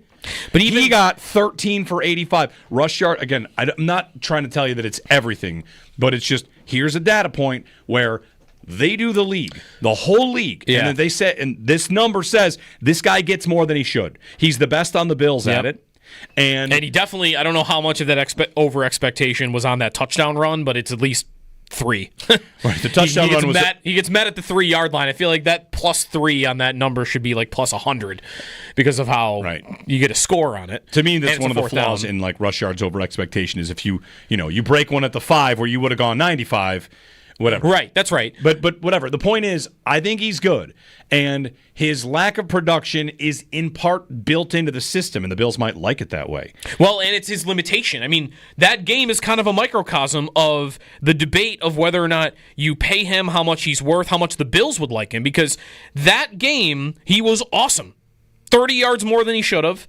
He scores on that touchdown when he should have got met at the 2-yard line. He finds a way to get in. He was, other than Josh Allen, he was the best player on the Bills that day. Yeah, about 3 yards over expectation per carry, which no one touches on a season-wide basis. But that's how good he was in that game. Best player on the team that day, arguably not named the quarterback. And yet, on the last drive of the season, which was the most important drive of the year, he's not out there. He's not out there. And how'd it go for him? For the Bills? Yeah. Well, they ran the ball. They ran the ball without him out. They gave it to somebody else. But that is a look into what they don't trust of him. They don't trust him to be out there in those spots because he's either too small or he's not good in reading it. They don't trust him to protect Josh Allen or they think Ty Johnson's a better receiving back. Okay. And did they throw catching the football? They think Ty Johnson's better. On the final drive, did they throw to Ty Johnson? They handed it off to Ty Johnson. They did. And then could James Cook block screens? They threw a screen to Amari Cooper. They were trying to throw the orbit motion when they got completely blitzkrieged on 4th and 5. That's right. But this is why I bring up Taylor, because the Bills, are they going to want to pay a running back like that if they don't put him on the field? If they don't put him on the field like that. Because 48% of snaps for James Cook last year, Jonathan Taylor played 80%. Is that that's better use of your money if a guy's playing that much. Exactly. I've often thought the Bills would never pay a running back like this, a second contract, giant money. Maybe that's wrong. Maybe they would do that. I feel like it's much more likely that they would pay that money to a running back that plays like that. That plays like Taylor's out there all the time. That's a star back versus a guy that is really good and they like, but in critical spots, they might choose a different guy who makes a vet minimum contract. Get to Eric and Estelle in one moment, but I want to ask you this before we do that. How is that any different from the way they approach receiver? They would pay a top guy. Mm-hmm. They don't have one. If they did, they'd pay him. And if they had Jonathan Taylor or Derrick Henry or Saquon Barkley, they'd pay that guy. Mm-hmm. But since they don't, they won't. And it's probably it's a good way to do business. Let's not elevate a guy beyond what he is. Like if Zach Moss had become Jonathan Taylor. Would they have kept him and paid him? They would have paid him. No. Right? And if Keon Coleman, probably. I don't know that, though. Right, and if Keon Coleman becomes Justin Jefferson, they'll pay that dude $40 million a year. Like they're not against it, but right now, in the absence of one, it kind of appears like you don't pay that. I'm sure of that about receiver and all these other positions.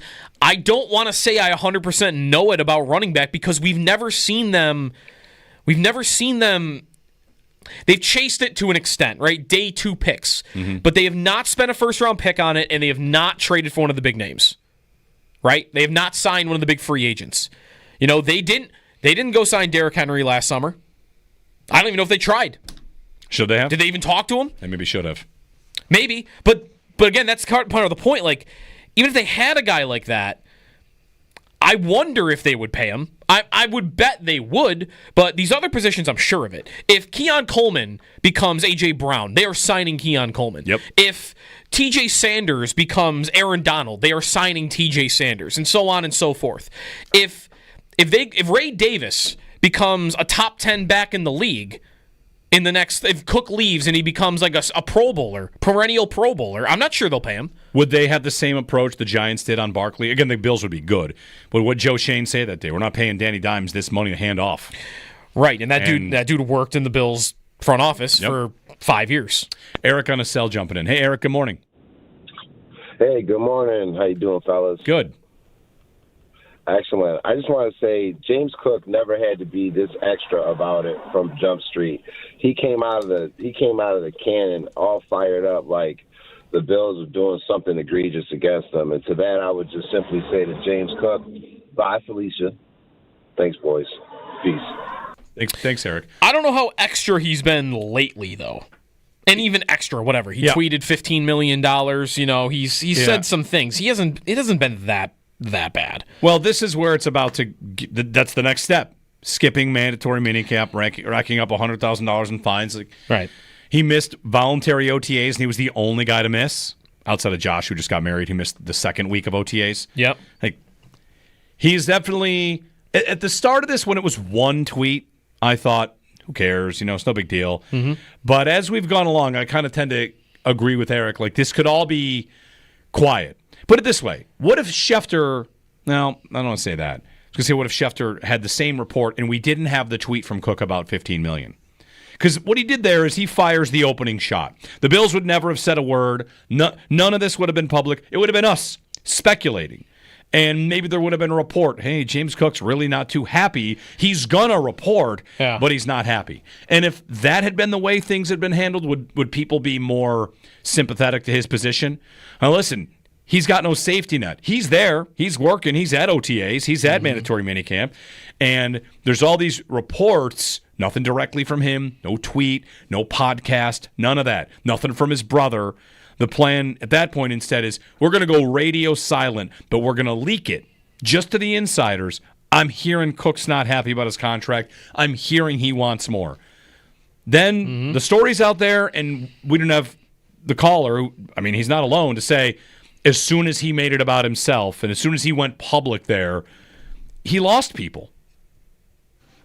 Like it or not, I don't necessarily think you should bail on a guy because he makes his demands public, but I don't think it's deniable. I think it's undeniable, rather, that people will, check out on you. It is worth pointing out his last tweet, unless there's one in between here, but I love you, Buffalo. Quote tweet, but it was quote tweeting a report that Saquon Barkley was getting paid. Okay, so I don't, do what you will with that. He also retweeted Thurman Thomas saying "Pay Cook." All right, there you go. Right. So I don't think there's anything wrong with what he's done. I think he has not really been that overt about it. He's definitely told you what he wants, and he's definitely made his intentions clear that he wants a contract. But to this point, I don't think he's done anything that's out of the ordinary or even by league standards is that controversial. I think he didn't do... What did Trey... I guess he wasn't around to do this, but what did Trey Hendrickson do a couple weeks ago? He did 20 minutes of media where he basically put the organization on blast. Yeah, that's an organization that deserves to be on blast. That's true. Frequently. But Cook didn't do that. No, that's right. Cook hasn't done that yet. And that'll be episode 1 of Hard Knocks. I was going to say, if maybe I'll be wrong. I don't expect him to do that. No. Whenever he talks for the first time. So, I don't know. Has he lost some people? I think the dude's just trying to get paid, and I don't really think he's even been that aggressive about how he's gone about it. A couple of tweets to me is not... a couple of tweets, and what did he say? He said something at a poker tournament. That's the extent of what we got. And what did he even say at the poker tournament? I forgot already. It wasn't bad. It wasn't crazy. So, I don't know. 803-0550, our phone number, and 1-888-550-2550 if you want to join us. Jeremy and Joe. Coming up next, we'll get Matt Perino's thoughts on this of New York Upstate and the Shout podcast. And also a post-fight breakdown. Patchy Mix made his UFC debut. Maybe you were up watching it on Saturday night. And he lost in his UFC debut. He's been a fighter for quite a long time. Did not go his way. We'll talk to Matt about how things went and where things go from here on Patchy Mix. It's coming up next. Matt Perino here on WGR.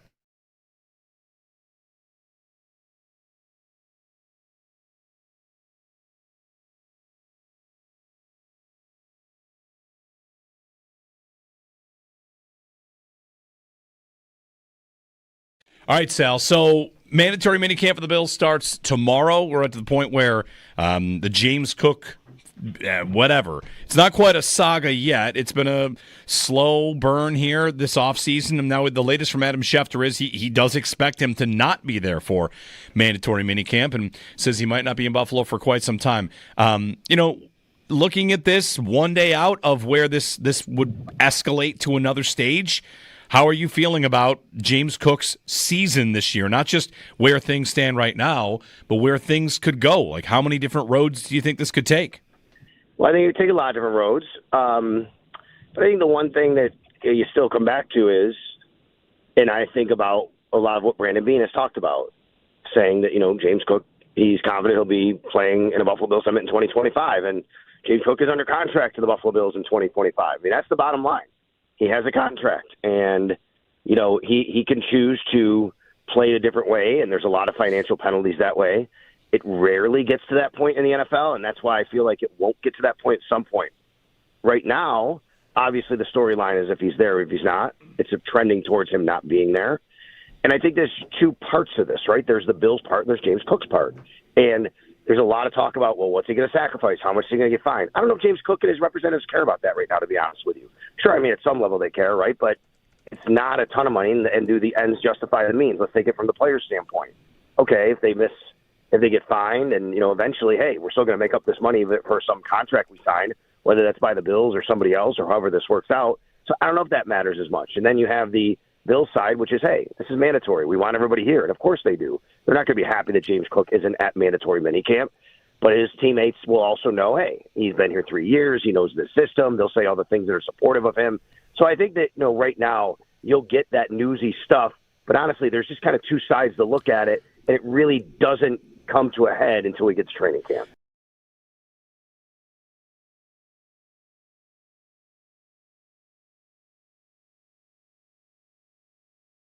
There were a couple little dribbles of Sabres things that happened over the weekend. Elliot Friedman's 32 Thoughts podcast had Peterka mentioned again, and even went so far as to say watch the Sabres. They're going to do something big.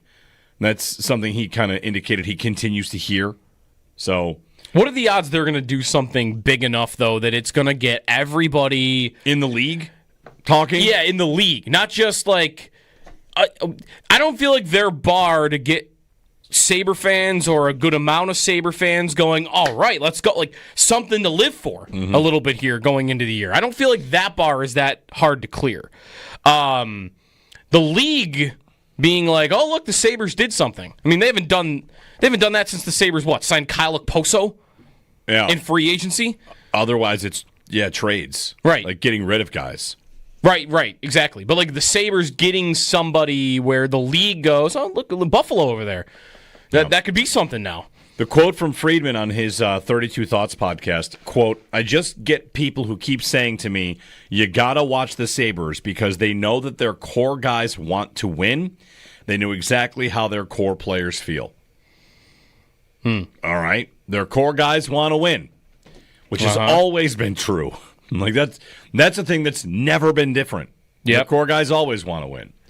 And who knows? Maybe they feel it a little bit more. So, well, maybe the captain has told them that directly now. Yeah, that Okay. That could be a little bit That's different. A little context, right? You can believe all you want and should assume that the guys in that locker room want to win. But I do bet it's different if you are a GM. If this has happened, it can be different from, I assuming those guys want to win to the captain comes and tells you to your face that, like, what are we doing here? Yeah. Time to get going. Time to win.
Oklahoma City Thunder win Game 2 of the NBA Finals. That series is now tied up at 1 game apiece. The NHL Stanley Cup Final continues tonight. Game 3 between Edmonton and Florida. Series shifts back to sunrise. 1-1 is the series. 8 o'clock puck drop tonight. You can listen to it right here on WGR. Coverage of the Stanley Cup Final on WGR is presented by Fiegel, Carr & Joyce, your border attorneys, and brought to you in part by Window Nation, the perfect fit for your home and wallet. Bills minicamp begins tomorrow. Will we see James Cook? Adam Schefter said in his podcast over the weekend he does not believe that Cook is going to be there, and it could be a while. Elsewhere around the league, Gabe Davis is visiting with the Saints. The Texans are expected to sign Nick Chubb today. And Carlos Alcaraz wins the French Open on the men's side at Roland Garros. And Coco Gauff wins on the women's side. Those are your Paddock Chevrolet sports headlines. Paddock Chevrolet celebrating 90 years of being your hometown dealership.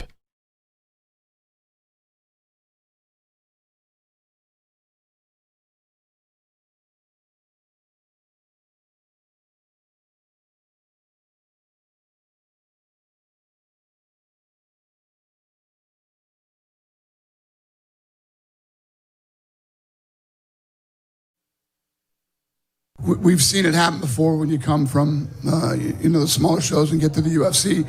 Some people shine, some people have a rough time. It's not easy. Dana White on the debut of Patchy Mix. Angola's own Patchy Mix had his first UFC fight on Saturday night and lost on decision. Matt Perino joining us, a resident, fight fan, fight expert, covered the UFC for many, many years. Of course, covers the Bills now. We'll get to James Cook and his fight in a minute. But first, on Patchy Mix's debut. Matt, good morning. Good morning, guys. How are you? All right. You and I were up watching that fight. We were tweeting back and forth a little bit about it. And, it's interesting whether it's, the jump to UFC, which, if you want to make a case that that's a higher profile, whatever it might be. Matt, leading into the fight, talking about Patchy Mix, Joe Rogan's there calling him an elite fighter, and expectations were sky high. And watching the fight start to finish, it just kind of, right off the first round, right out of the gate, it just didn't look like he was all there. Like something was missing from his fight game. For sure. And the big thing that was missing was his wrestling and his ability to take it to the part of the fight that would have put him in an advantageous position, which is on the ground. And, I think by the midway through the second round is when he maybe attempted his first takedown. Listen, you mentioned I covered the UFC for many years. Usually when guys come over from other promotions, guys that really ran through Bellator, PFL, whatever the case may be. There is the term octagon jitters for a reason. It's something that when guys get into that environment, it's a new environment. The UFC does it like nobody else. The amount of media that you do throughout the week. I wasn't even thinking about this much, but Patchy fights at 135, and he gets down professionally, and it's not a huge deal. But over the years, 20 fights into your career, when you've been doing that weight cut for that long, I mean, on a short fight camp, he took this fight on 3 weeks' notice against a guy that has fought champions in the UFC, a top 10 fighter. I mean, all of those ingredients in one bowl, and you just had a debut that just didn't go the way that I think he wanted to. Now, the good news is, like, if you go back through the history books and where guys that have really ascended to be top 5 championship caliber fighters, the most recent example is probably Justin Gaethje. He lost 2 of his first 3 UFC fights after coming over, and I think it was PFL. And he was really, like, everybody was like, this was what the big deal was made for this guy, and he comes over and he really struggles. So I don't think that anybody should close the book on Patchy Mix. I think that he probably has some questions to ask, like within his own camp, like, coaching, game plan, all those kinds of things that elite fighters fine-tune based on results. But don't get it mixed. And I think Chael Sonnen put out a video that I thought was really good on him. You didn't see the version of Patchy Mix that everybody's been talking about over the last couple of years, and I would very much be willing to wager that the next time he steps in there in 3 months, 6 months, whatever it ends up being, that's the true litmus test for what he is and what he's going to be in the UFC. When it comes to a loss in a debut like that, like you mentioned other guys that have lost right out of the gate, will the rankings or whatever, the people that decide who is the best potential contender, will they take that into account? Will it be, again, he'll have to win fights to recover from this, but will it be the kind of thing that's kind of written off a little bit? I'm almost looking at like the Bills lost to the Ravens 35-10, and then by the time, a couple months later, it's like it's a pick'em game because people understand that sometimes you just have a bad day. Yeah, so I think first off, like, the hype completely gets deflated around him, right? So, like, when he fights on the next card, maybe he's fighting as the third fight on the main card of a free show, right? Like, maybe he's not on a pay-per-view again.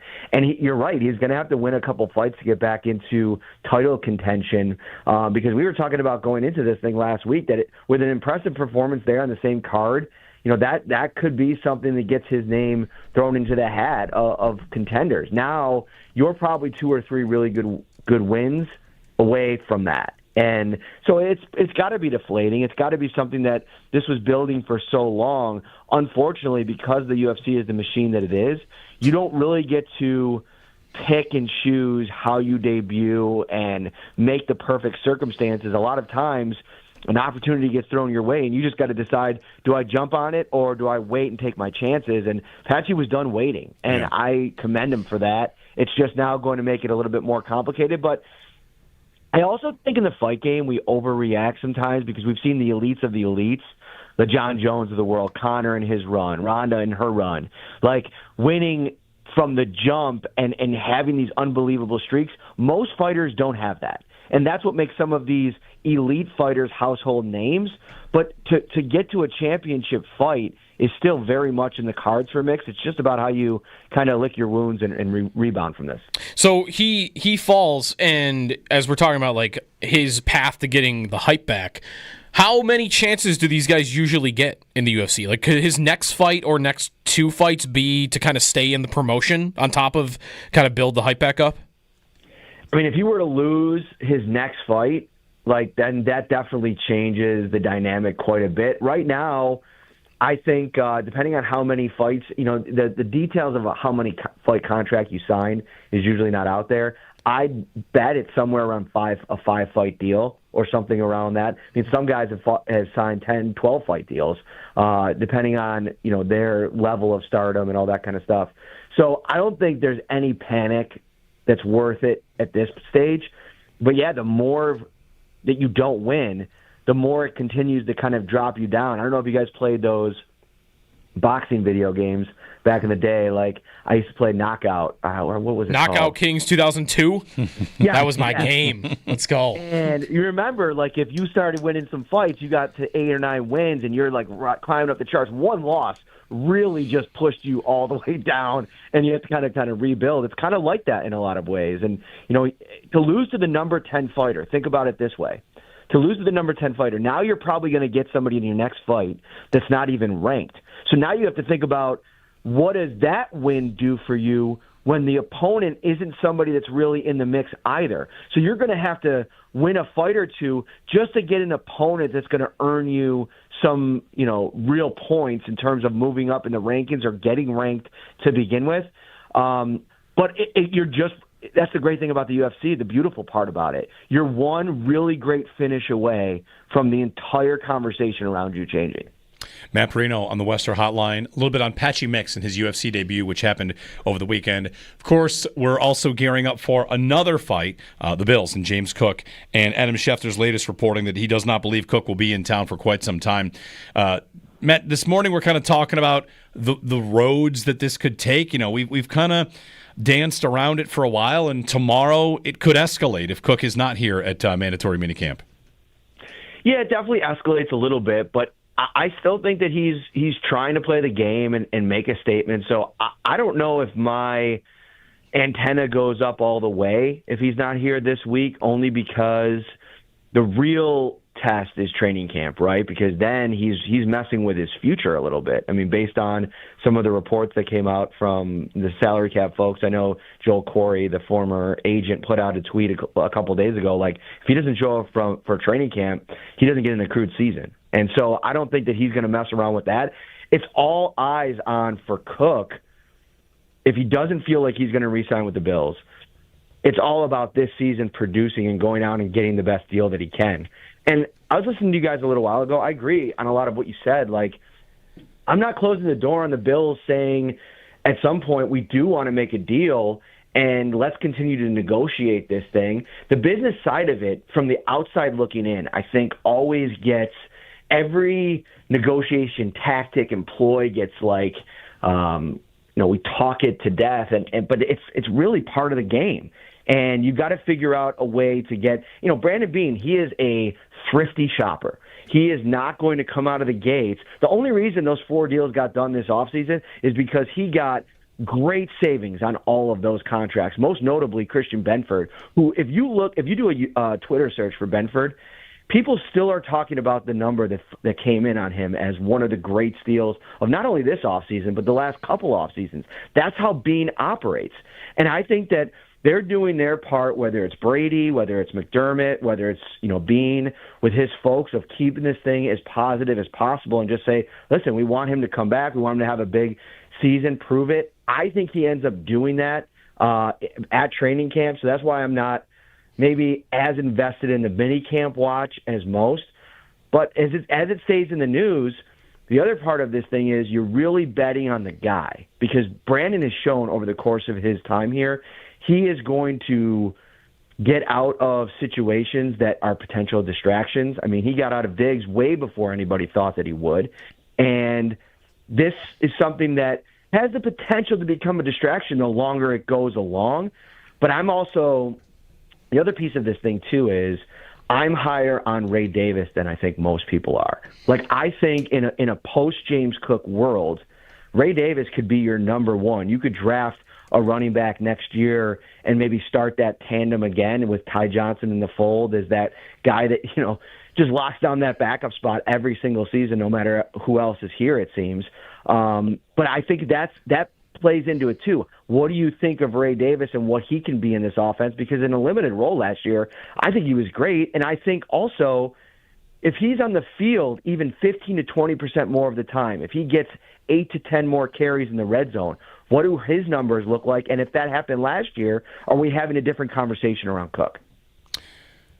Matt Perino on the Western Hotline. All right, Matt. We'll be, waiting to see who shows up, and off the training camp we go.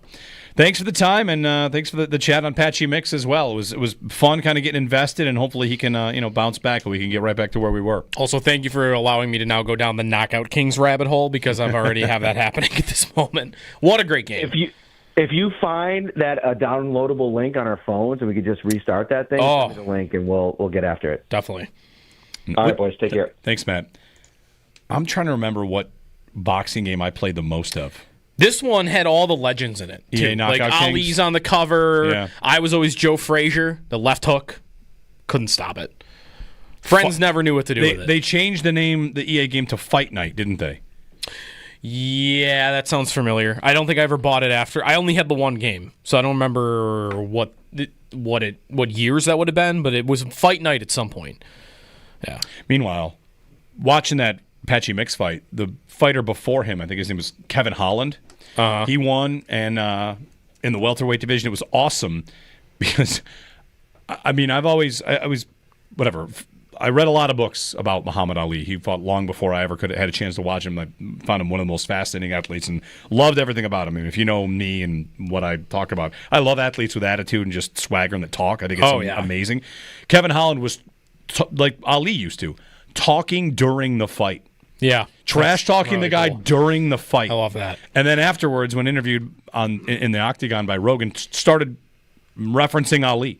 I'm like, all right, this is my guy, Kevin Holland. Love this guy. So anyway, had a good time watching the fights on Saturday.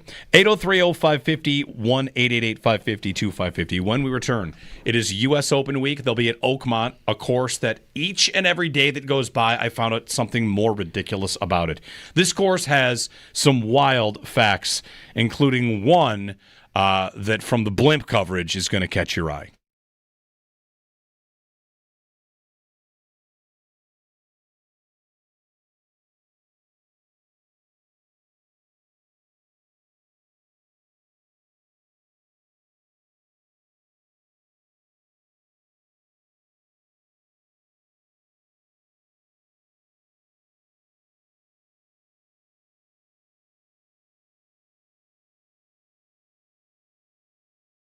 Game 3 tonight in the Cup final with Edmonton and Florida. It's been an unbelievable series. It's been awesome. It's been so good. It's been very close, too. Did I see numbers that, like, is it the shots or the shot attempts are, like, dead even through two games between these two teams? And you've got 3 overtimes combined between the two games. Yep. At this point, you're getting goals also. I mean, how many goals did they score in the first 10 minutes of Game 3? Yeah. I was like 5 minutes late to the game, and it was already 2-2. So, right, Game 2. You're getting a ton of scoring. You're getting a ton of offense. And is that Edmonton dragging Florida into a series like that? I mean, Florida's... The thing about them that is always interesting is that they get so much credit for lockdown, rough and tumble style and being able to smother you defensively. And when you've got to go toe-to-toe scoring goals, they're just as capable of doing it that way. And they often will do it that way. So this game was a testament to that. 5-4 in overtime. I mean, Marchand scoring doesn't feel great. Well, I mean, it's a pretty sweet goal for him. Pretty sweet moment for him. What a deadline acquisition for them. I mean, going big and getting a playoff stud, try and get their second cup in a row, third straight appearance. Is it Edmonton dragging Florida into that game, or is that McDavid dragging them into it? He had 3 assists. He did. Edmonton scored 4 goals. He had 3 assists. Yep, he had 3 assists. In the previous game, they scored 4 goals. Was he in on 3 of them? What's their on and off the ice stat number right now with Connor McDavid? Because it's McDavid and Draisaitl dominating when they're on the ice together. McDavid, of course, looking like the best player ever. His assist the other night on that goal, I mean, the highlights that he has given us as a player are unbelievable.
Yeah, of course it concerns me. You don't want to shoot high scores like the one I did today. Still, I felt like I came here, obviously, with a new driver, thinking that sort of was going to be good and solve some of the problems off the tee, but it didn't. So, and obviously going to Oakmont next week, what you need to do more than anything else there is hit fairways. So, yeah, still sort of searching for the sort of missing piece off the tee. And obviously for me, when I get that part of the game clicking, then everything falls into place for me. But right now that isn't. And, yeah, that's a concern going into next week. Rory was a mess at the Canadian Open. How about that quote? Yeah, I came here thinking the new driver was going to fix everything, and it didn't. One of us. One of us. Literally. One of us. Yeah. So Josh Schmidt's back. You were on vacation. The whole gang's here. Jeremy, Joe, Owen, Josh. Well, you were on vacation. Unfortunately, you weren't out here. The three of us went and played Oakmont on the simulator. Mm-hmm. And one of the notes of playing it on the simulator was we're standing on a tee box, and I don't know who it was. It said, is that a highway that runs through this course? The Pennsylvania Turnpike goes through the course. Yeah. Really? And I mean through it. Yeah. Not one side of it. It goes through the course. The Pennsylvania Turnpike. How do you play around that? So it's interesting. I found this article about this where it was, however many years ago, they put the highway through there and they gave them $70,000 for the land. There's a couple of bridges that go over it. One of the key pieces of this architecture is that if you're on the highway, you don't know you're going by a golf course, because if you did, you would people would beep all the time because there's a cliff or something in between. Yeah, it's down in the ground, so people are just driving. They don't know what's on the sides unless you know the area. Right. So yeah. So 7 holes are separated from 2 through 8 are separated from the rest across a highway. Yeah. Interesting note. Oakmont, the Stimp, the gotta be a little noisy because of that, huh? You can hear the traffic, is what people say. Yeah, I don't like that. The greens are apparently rolling. I read an article today at 14, which what does that mean? That means super fast. A player. Okay. What's the scale out of? 10 is normal-ish. Okay. 11 is fast. 12 is really fast. 13 is what they apparently play at Oakmont all the time because the members are crazy, and the members want it all the way to 14 for this tournament. The members at Oakmont. This is what these tournaments actually become. Yeah. Is we'd like our 500 members to feel really good about themselves. Let's make these professional golfers look like complete losers. And that's what they're going to do here. So the Stimp I saw was 14. One player made a joke that if you mark your ball on the green with a nickel, the nickel will slide off the green. That's how fast they're going to be. I also saw that one of the greens is the practice green and a regular green. Yeah.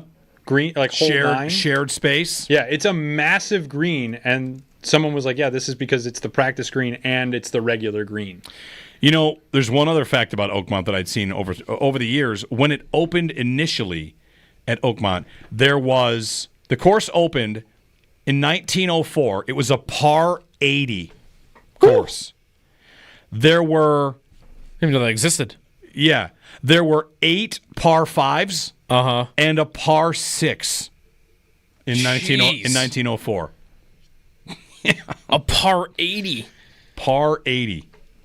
Have you ever played a par 6? No. Where's the closest par 6? There's one. Oh, there's someone. I think there's one in Western New York somewhere. I'm pretty sure there's one in New York somewhere. Yeah? I'd like to play a par 6. There are. Did you see that double bogey? Yeah, how many of them are there? I'll have to find it. Maybe there's more than just a couple in the U.S. A par 6 means the idea is you're on the green in 4? Yeah. And that's a green in regulation? Yeah, that's right. Find me the closest par 6. This is the 18th hole at Cherry Creek Golf Links in Riverhead, New York. That's north of New York City, I think. It's a par 6? That's not the one I was thinking of, although that appears to be the only one I could find that has a par 6 in New York State. My prediction for the Open is that players are going to go nuclear with how mad they're going to be. Yeah. They're going to be so... If you like that... Is happening more recently than ever? I don't know. Was this happening when Tiger was playing? Everyone getting mad at the courses, or was Tiger dominating I guess it can be done? So I can't get mad about it. They're going to be so mad. Those greens, that rough, Uh-huh. There's 2 par 6s in Virginia. There's one in Florida. There's one in Idaho, North Carolina, Black Mountain Golf Club. Yeah. Texting with Bills fan friend of ours, Bubba, who works on the tour, and he said yesterday he walked 5 holes with Adam Scott. Now, Adam Scott's a good player. Adam Scott is consistently like, hey, every week, look at that. He's not terrible again. He's dressed in all tan, and he made the cut, and he's in the He walked 5 holes with Adam Scott, and he was +3 through 5 holes. I'm like, if you don't hit the fairways, you are toast. Yeah. Man, gonna be. They're gonna be mad. The longest hole. How many yards do you think the longest hole in the U.S. is? What'd you guess? I would guess it's 874 yards. Oh, look at that! It's a great guess. 888 yards. Oh, well, the pin was up that day. The 9th at the Links in Post Falls, Idaho. I shot it with the gun. It's a par. I had 874. You say 80, but fine. It's a par 7 in Idaho. Yeah. So that would be green in regulation in 5. On in 5.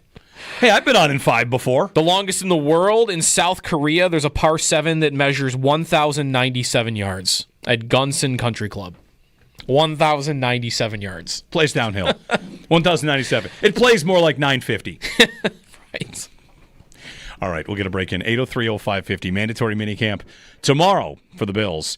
And the James Cook story rolls on. Jeremy and Joe on WGR.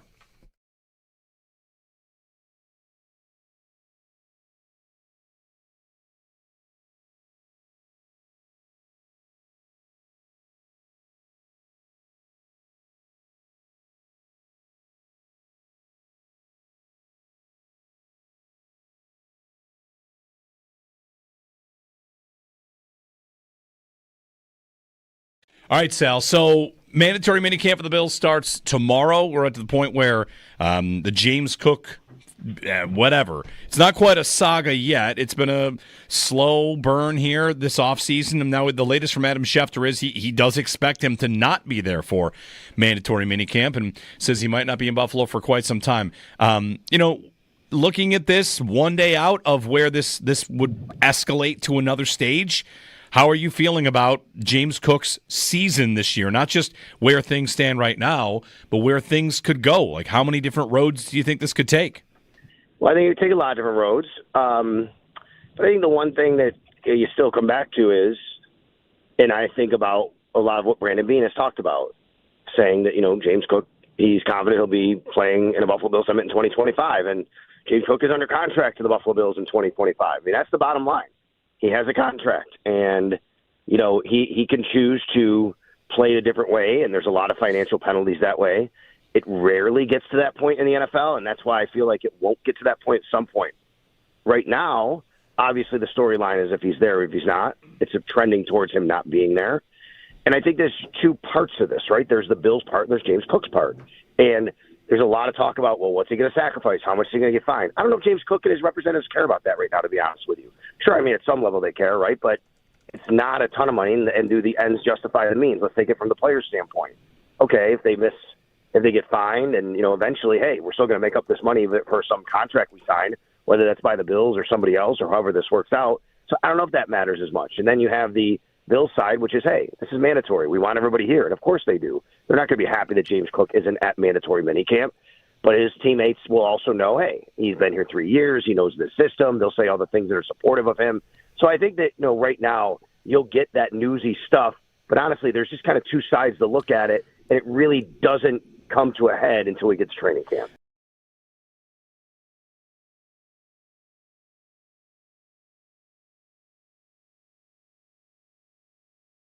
Game 3 tonight in the Cup final with Edmonton and Florida. It's been an unbelievable series. It's been awesome. It's been so good. It's been very close, too. Did I see numbers that, is it the shots or the shot attempts are, dead even through two games between these 2 teams? And you've got 3 overtimes combined between the 2 games. Yep. At this point, you're getting goals also. I mean, how many goals did they score in the first 10 minutes of Game 3? Yeah. I was 5 minutes late to the game, and it was already 2-2. So, right, Game 2. you're getting a ton of scoring, you're getting a ton of offense, and is that Edmonton dragging Florida into a series like that? I mean, Florida's the thing about them that is always interesting is that they get so much credit for lockdown, rough and tumble style and being able to smother you defensively. And when you've got to go toe-to-toe scoring goals, they're just as capable of doing it that way. And they often will do it that way. So this game was a testament to that. 5-4 in overtime. I mean, Marchand scoring doesn't feel great. Well, I mean, it's a pretty sweet goal for him. Pretty sweet moment for him. What a deadline acquisition for them. I mean, going out, going big, and getting a playoff stud, try and get their second cup in a row. Third straight appearance. Is it Edmonton dragging Florida into that game, or is that McDavid dragging them into it? He had 3 assists. He did. Edmonton scored 4 goals. He had 3 assists. Yep, he had 3 assists. In the previous game, they scored 4 goals. Was he in on 3 of them? What's their on and off the ice stat number right now with Connor McDavid? Because it's McDavid and Draisaitl dominating when they're on the ice together. McDavid, of course, looking like the best player ever. His assist the other night on that goal, I mean, the highlights that he has given us as a player are unbelievable.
The NBA Finals is all locked up at 1 game apiece after the Thunder win with a 16-point win last night over the Indiana Pacers. Game 3 is going to be on Wednesday. The Stanley Cup Final gets rolling again tonight. The Oilers and the Panthers will face off at 8 o'clock. Series tied at 1 game apiece. You can listen to the game right here on WGR. Coverage of the Stanley Cup Final on WGR is presented by Fiegel Car and Joyce, your border attorneys, and brought to you in part by Window Nation, the perfect fit for your home and wallet. Carlos Alcaraz wins the French Open. Roland Garros over Jannik Sinner. That's on the men's side. And on the women's side, Coco Gauff wins another major yesterday morning. In football, minicamp starts tomorrow for the Bills and several other teams. James Cook, according to Adam Schefter, is not expected to participate in Bills minicamp. Also, Gabe Davis is visiting with the New Orleans Saints today on a free agent visit. The Texans are expected to sign Nick Chubb after he passes a physical. That's your Paddock Chevrolet Sports Update. Paddock Chevrolet celebrating 90 years of being your hometown dealership.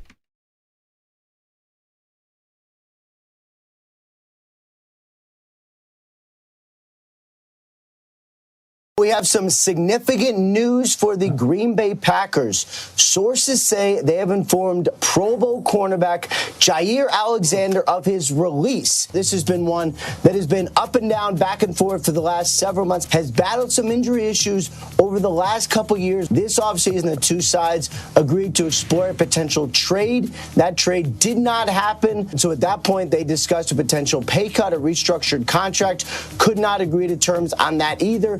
In the end, the Green Bay Packers opt for a clean break. They are moving on, and now one of the more talented corners in the NFL expected to be available today.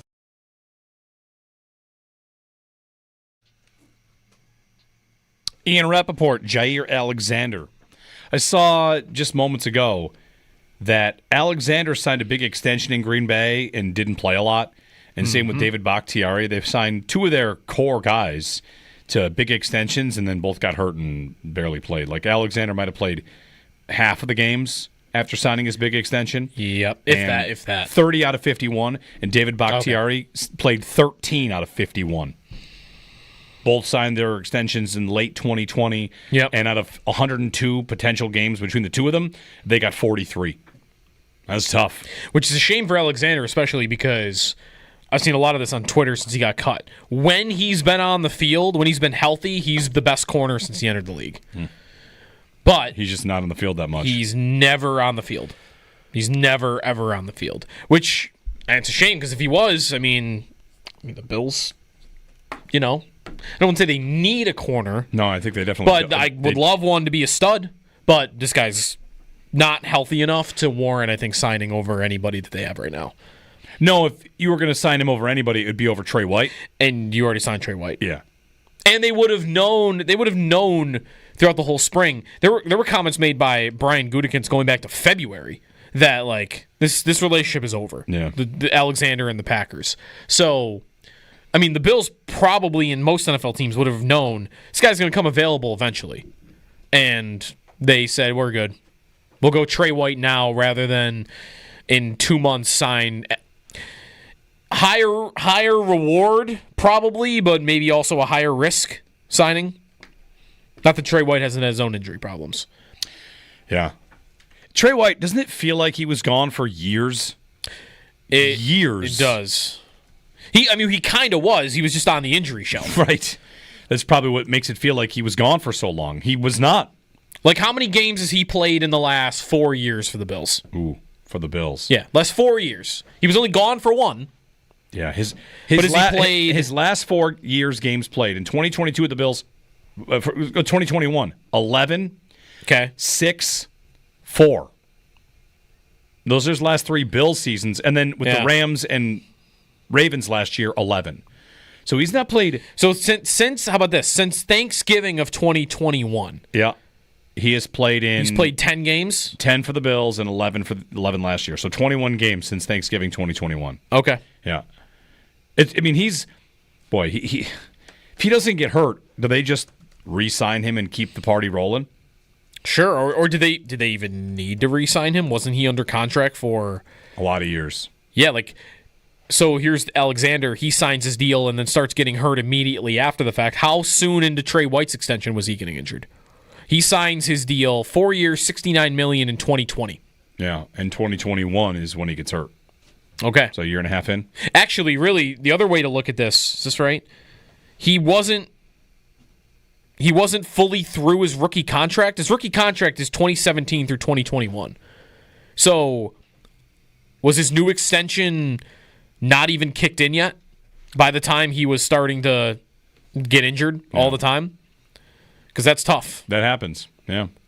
803-0550 is our phone number if you want to give us a ring. This would have been the final year of his deal. Right here. Wow. The extension he signed this year, 2025, would have been the final year of Trey White's his big extension when he got it. So, 803-0550. Join us on anything. We talked a lot about James Cook today. You can throw that our way. Put some Sabre stuff. We got Game 3 of the Cup final tonight. I got exciting news. Ready? Ooh. News? Yeah. What do you got? I learned how to play croquet. Oh. It's not that complicated. But, yeah, learned how to play croquet. Legitimate, real, on a croquet pitch. I was going to say, it shouldn't have took that long to pick it up. No.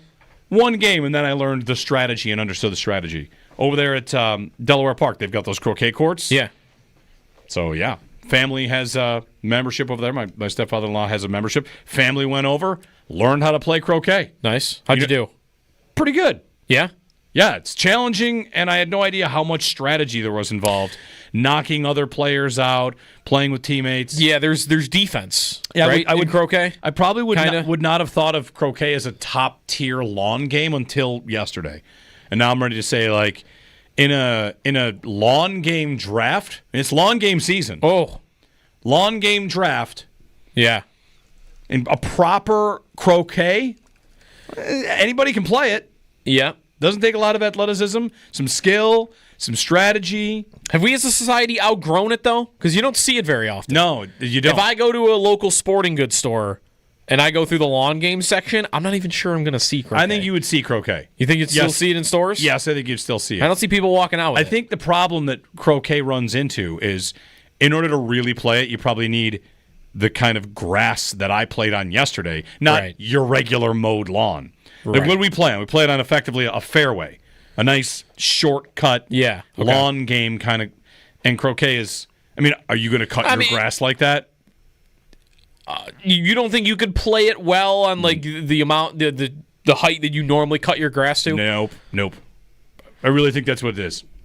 You could lower your mower a little bit. I drop my mower. You would do that just for croquet. I drop my mower all the way down, and it's still not low enough. Really? Yeah, this is really, really tight. You need like a golf mower. Yes. Like that cuts greens. Yes. Almost.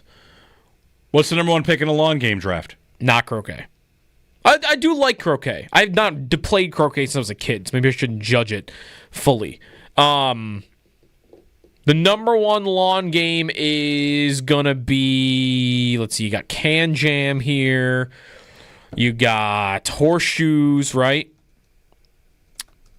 What else? Bocce. Badminton. Bocce is fun. Badminton's fun. Badminton. Or is that counting? Yeah, why not? You need a lot of setup for that. You need a net and 2 rackets. Badminton. Yeah, but you need the net is more than the net is like you got to have stakes in the ground, right? All right. Yeah. I don't know. I've never considered badminton a lawn game. Oh, it's definitely a lawn. You've only played it in a gym? Yes, okay. I guess that's why. It's a great lawn game. I would have only played it in a gym. Yeah. Because then would volleyball qualify as a lawn game? I guess it could. But you would never... I wouldn't say it, no. If we were going to have a lawn game draft, someone tried to draft volleyball, I think I'd want to say not allowed. I feel like a lawn game has to be below a certain level of athleticism. The idea is I can play it with a beer in one hand most of the time. Okay. Which croquet you really can't do. You need 2 hands for that mallet. Just put your beer down. That's right. Like bocce, beer in one hand, bocce ball in the other. Badminton. If you're playing pretty intensely, you're going to put it down. Cornhole. Sure. Cornhole, you only need Drink the one in hand.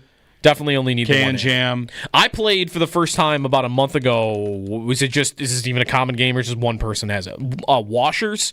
Yep. Where like you have the long, skinny board with the different holes in it. Yep.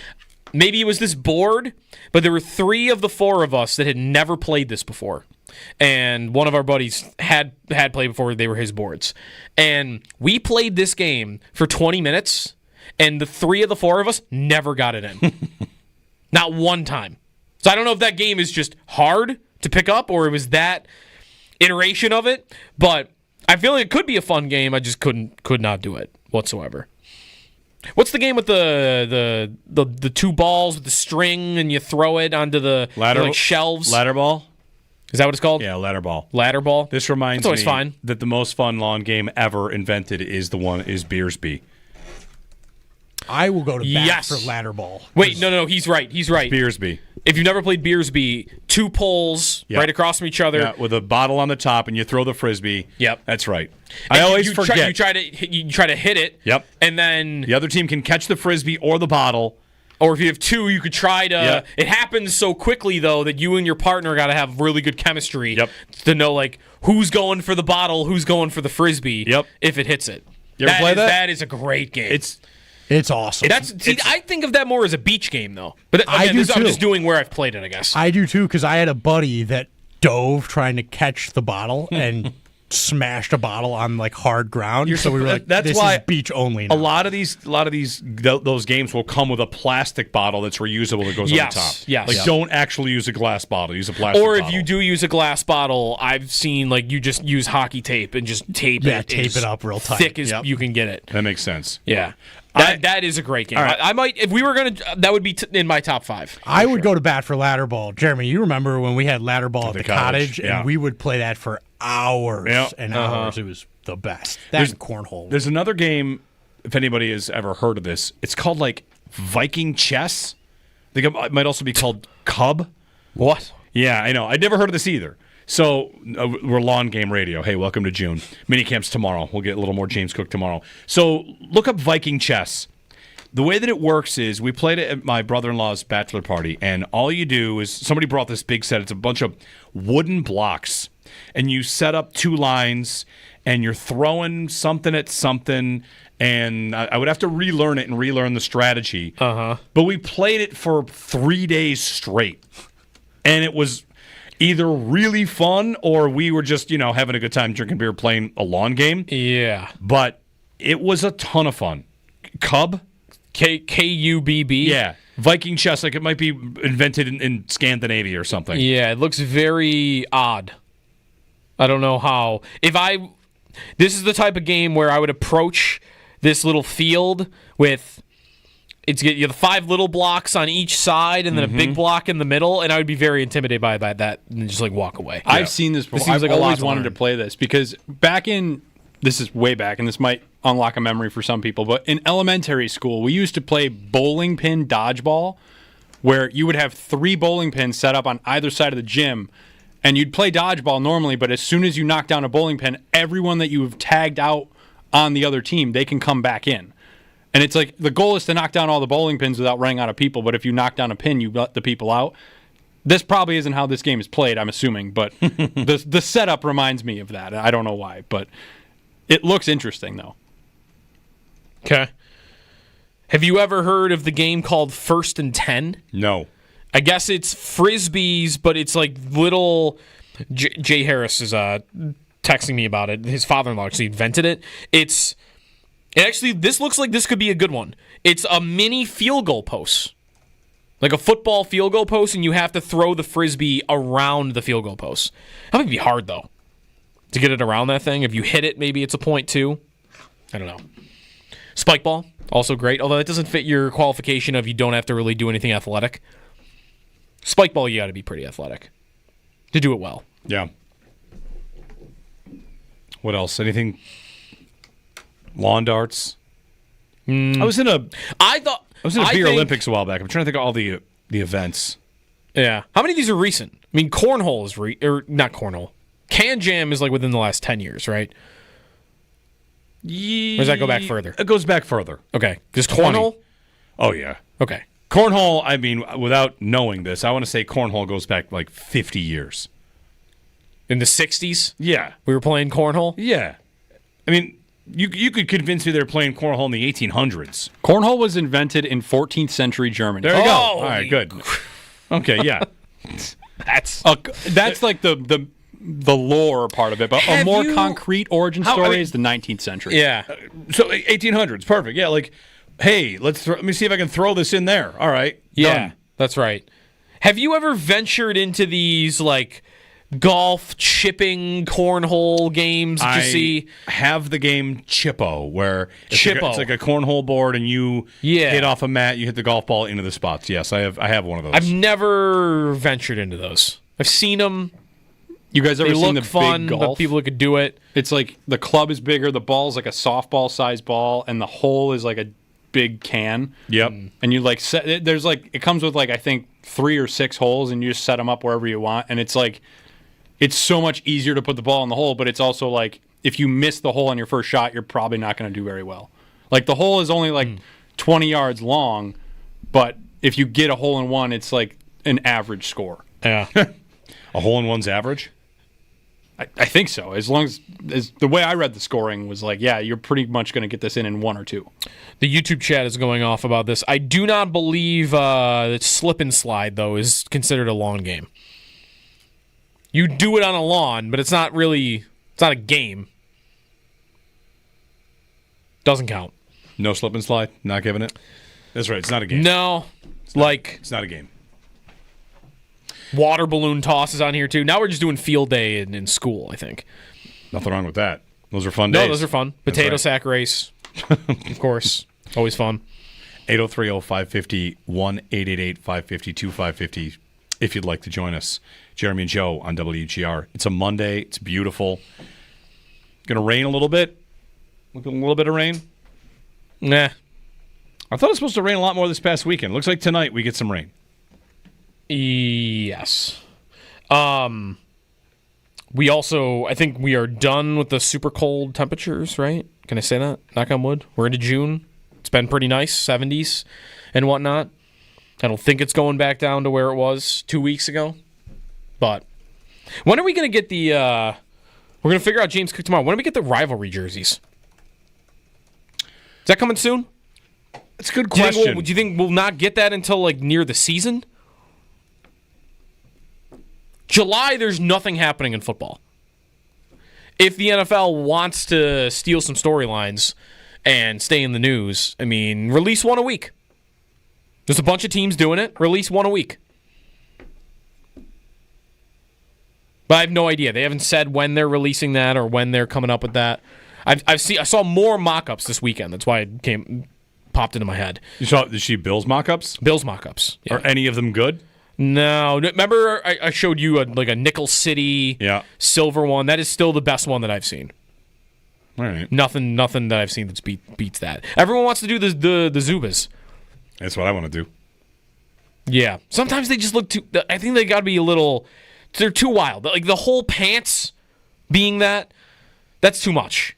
What about the inside of the numbers being Zubas? Like inside the 17? That or do one stripe like that. You can't do the whole uniform that way. I agree. You can't have the numbers be it, though, because those...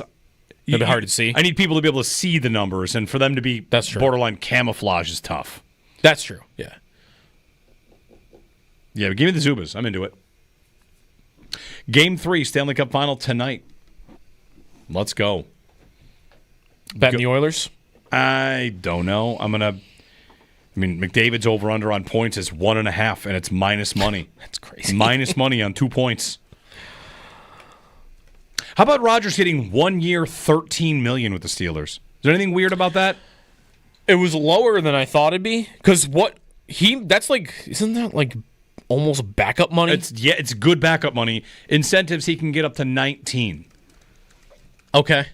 But $13 million. 13 is super low. How about the fact that they're putting 1 year, $13 million up on the headline when doesn't every contract ever always show the big number?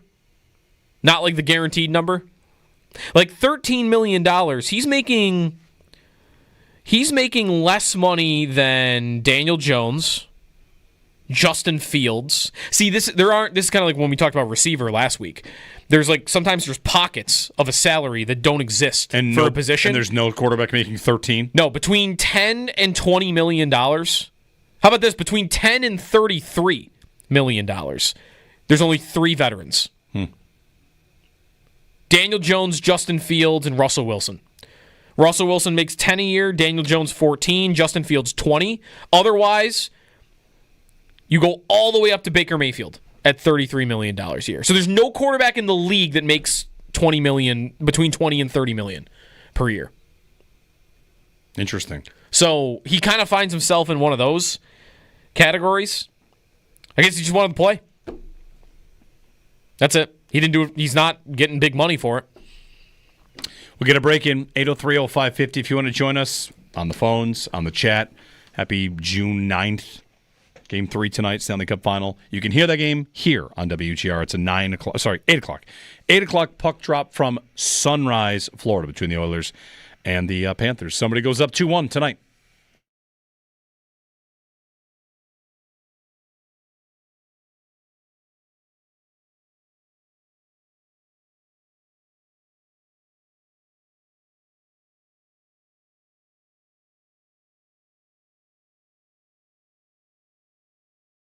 Jeremy White here to tell you about Wayland. a couple little dribbles of Sabres things that happened over the weekend. Elliot Friedman's 32 Thoughts podcast had Peterka mentioned again, and even went so far as to say the Sabres, like, watch the Sabres, they're going to do something big. And that's something he kind of indicated he continues to hear. So, what are the odds they're going to do something big enough, though, that it's going to get everybody in the league talking? Yeah, in the league. Not just like... I don't feel like their bar to get Sabre fans or a good amount of Sabre fans going, all right, let's go. Like, something to live for a little bit here going into the year. I don't feel like that bar is that hard to clear. The league being like, oh, look, the Sabres did something. I mean, they haven't done that since the Sabres, signed Kyle Okposo in free agency? Otherwise, it's, trades. Right. Like getting rid of guys. Right, exactly. But like the Sabres getting somebody where the league goes, oh, look, Buffalo over there. That could be something now. The quote from Friedman on his 32 Thoughts podcast, quote, I just get people who keep saying to me, you got to watch the Sabres because they know that their core guys want to win. They know exactly how their core players feel. All right. Their core guys want to win, which has always been true. Like that's a thing that's never been different. The core guys always want to win. And who knows, maybe they feel it a little bit more. So, well, maybe the captain has told them that directly now. Yeah, that okay. That could be a little bit different. A little context, right? You can believe all you want and should assume that the guys in that locker room want to win. But I do bet it's different if you are a GM. If this has happened, it can be different from, assuming those guys want to win to the captain comes and tells you to your face that, like, what are we doing here? Yeah. Time to get going. Time to win.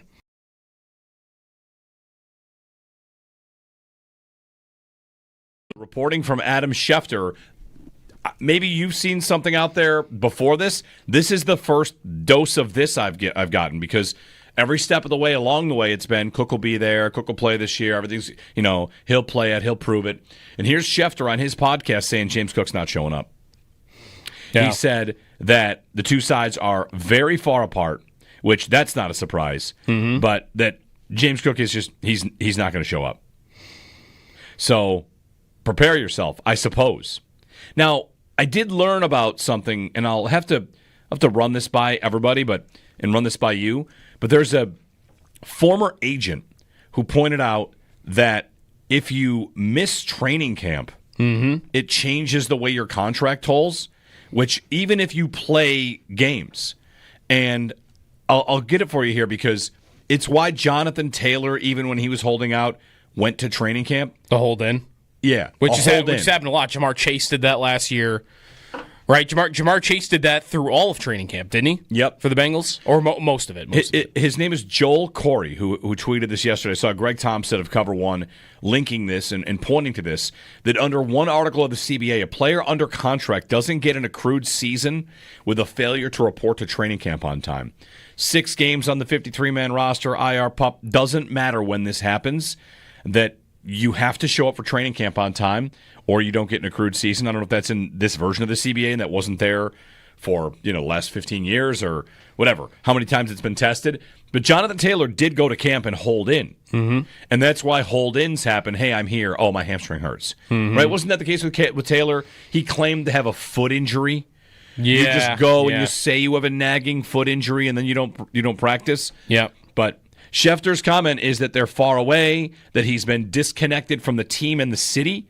So that's a little bit more than just not showing up to OTAs. He's disconnected from the team and the city and obviously wants a contract. And Schefter's picture paints a different picture than we've heard at any point to this point.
Alcaraz was that close to being done.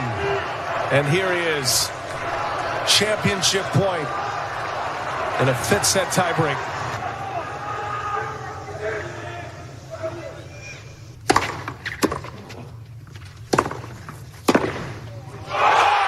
It's over.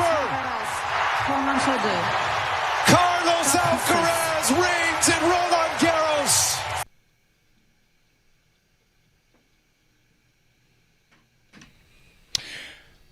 Roland Garros, not the French Open, right? Yeah, they don't like when you call it the French Open. How about this? Should every great sports highlight have someone speaking in a very flat French tone right after it? Just, it sounds more impressive. It sounds very Olympic, Does right? it? Yeah, right there. Classier? The crowd goes crazy, like, I don't know French, so I just had to kind of guess there. Right after... it sounds classier. I agree. Yeah. So Scheffler hits a putt to win the U.S. Open. The crowd goes wild, and then someone just says something in French in the back. You forget out there, and I'm not sure the first person that had the idea, but it used to be an idea we had on the show that baseball stadiums should play goal horns when teams hit home runs. And now everybody does that. Oh, they do? They all do that now? A lot of them do. Oh. The good ones do. We gonna get a new goal song for the Sabres this year? Yes. Like you're saying that like you know that, or like you're like pleading with them to do it? Pleading. Okay. I know we do that. Everybody gets their own song. Well, no, not anymore. What did they do last year? Kickstart My Heart. Oh, that's right. Okay, let's do a different one. But you want one on its own? I'd like a different one. All right. Yes. Yes. Let Jarmo Kekalainen pick it. Oh, I'm into that. Whatever Jarmo wants. Yeah. I heard him on Sabres Live a little bit. It sounded very impressive. Sounded very impressive to me. Would he pick a Finnish song? Possibly. At this point, I'll listen to it. I'll listen to it. Give me anything. J.J. Paterka had some German rock song a couple years ago when he would score goals. I'm like, fine, good. I know whose song that is. So Kekalainen sounded impressive. What impressed you? You're sold? No, I'm not sold, but you like what you heard. Yeah, I like the way he speaks. I think, the way he talked about certain things, being aggressive when you need to. He just sounded like an experienced hockey man. Okay. Which, all right. Hey, that's new around here. All right, Kevin Adams. Not to be snarky, but like... He is an experienced hockey man now. Well, now he is. This will be his 6th draft. That's right. But this dude, Kekalainen has been working in front offices for decades. Maybe that's putting it too much. Like almost 20 years, I think. That's what I mean. Like somebody whose life has been working in front offices. And Adams going into year 6 as general manager, but he was not working in hockey front offices before that. He's younger, so it's not really his fault. But it's just, it comes off differently. It sounds a little bit different. It also, in comparison to like how Bottrell used to sound, right? Like, he was very timid and hesitant, I feel like, when he would answer questions. And Murray before that was much more abrasive. So it's just a different sounding type of hockey man, I feel like, than we've had in a while. All right, well, it's good to hear. I'm glad you were impressed. I don't think I'm not impressed. I don't think this is trivia you could really get, but Corey Perry tonight, Game 3 tonight, Oilers and Panthers. Corey Perry, you know, like the weird stuff about, like, not the weird stuff, but like the crazy facts about him in the finals. How he's made it 4 times in the last 5 years and lost all of them. Tonight, he'll enter into the top 5 all-time for playoff games played. Who will? Corey Perry? Corey Perry will tonight. Will play his 234th game ever in the playoffs. And there are only 5 guys right now that are above him. I don't know if you would... How easy of trivia is that? Is that pretty tough? Most playoff games played ever in the NHL to the top 5. There are only 5 guys above Perry. And it'll be 4 after tonight. top 5 ever. Okay, I could try. You want to try it? I could try it. All right. Most playoff games ever played. Yeah, in the NHL. Who's played the most games?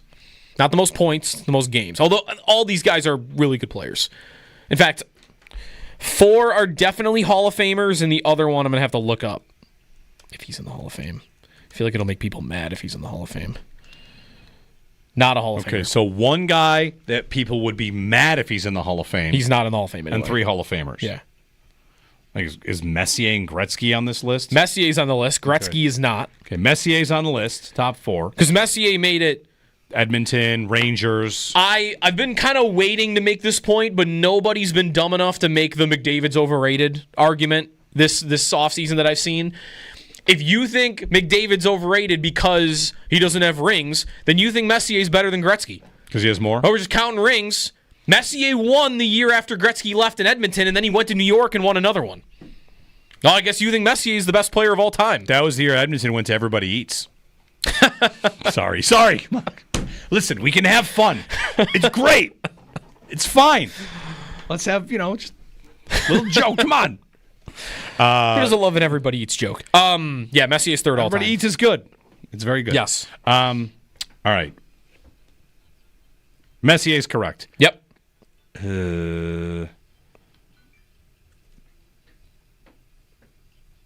Are they obvious and easy answers? They're not obvious, but they're gettable. All of them are gettable, none are obvious. Give me an organization that one of them played for. Like, is Chara on the list? I'll give you a hint. New Jersey features 2 of these guys. Scott Stevens? Scott Stevens is the guy that Corey Perry will pass tonight. Okay. 233 and one more games. Devils player? Yeah, and this is the guy that I think it would make people mad if he was in the Hall of Fame, but he's not in the Hall of Fame. Jay Pandolfo. No. Like, this guy was hated. Claude Lemieux. Okay, that makes sense. Claude Lemieux's played the 4th most games ever. Perry will pass him in Game 5 in this. So one more? 2 more. The top 2. The top 266 and 263 games played. I guess your hint here would be that both players have played in the playoffs more than 20 times. 20 different seasons each. One of which actually has the record for playing in the playoffs in 24 seasons. Which is kind of mind-blowing. Yager? Nope. What was the question? What was the clue you said? He's the number 1 guy's played in the playoffs 24 times. Chelios. Who finished his career in Atlanta. Number 2, one of the best defensemen of all time. Had a streak of making the playoffs. He might have made all those 20 playoff appearances in a row.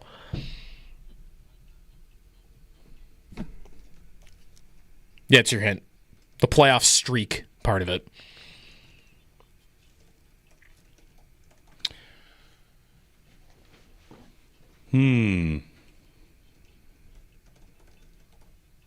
Defenseman? Pronger. Nope. Teammate of Chelios at one point. In fact, I think would have won the cup with him. Lidstrom. There you go. Chelios, Lidstrom, Messier, Lemieux, and Stevens, and Corey Perry, who's on like his 7th team.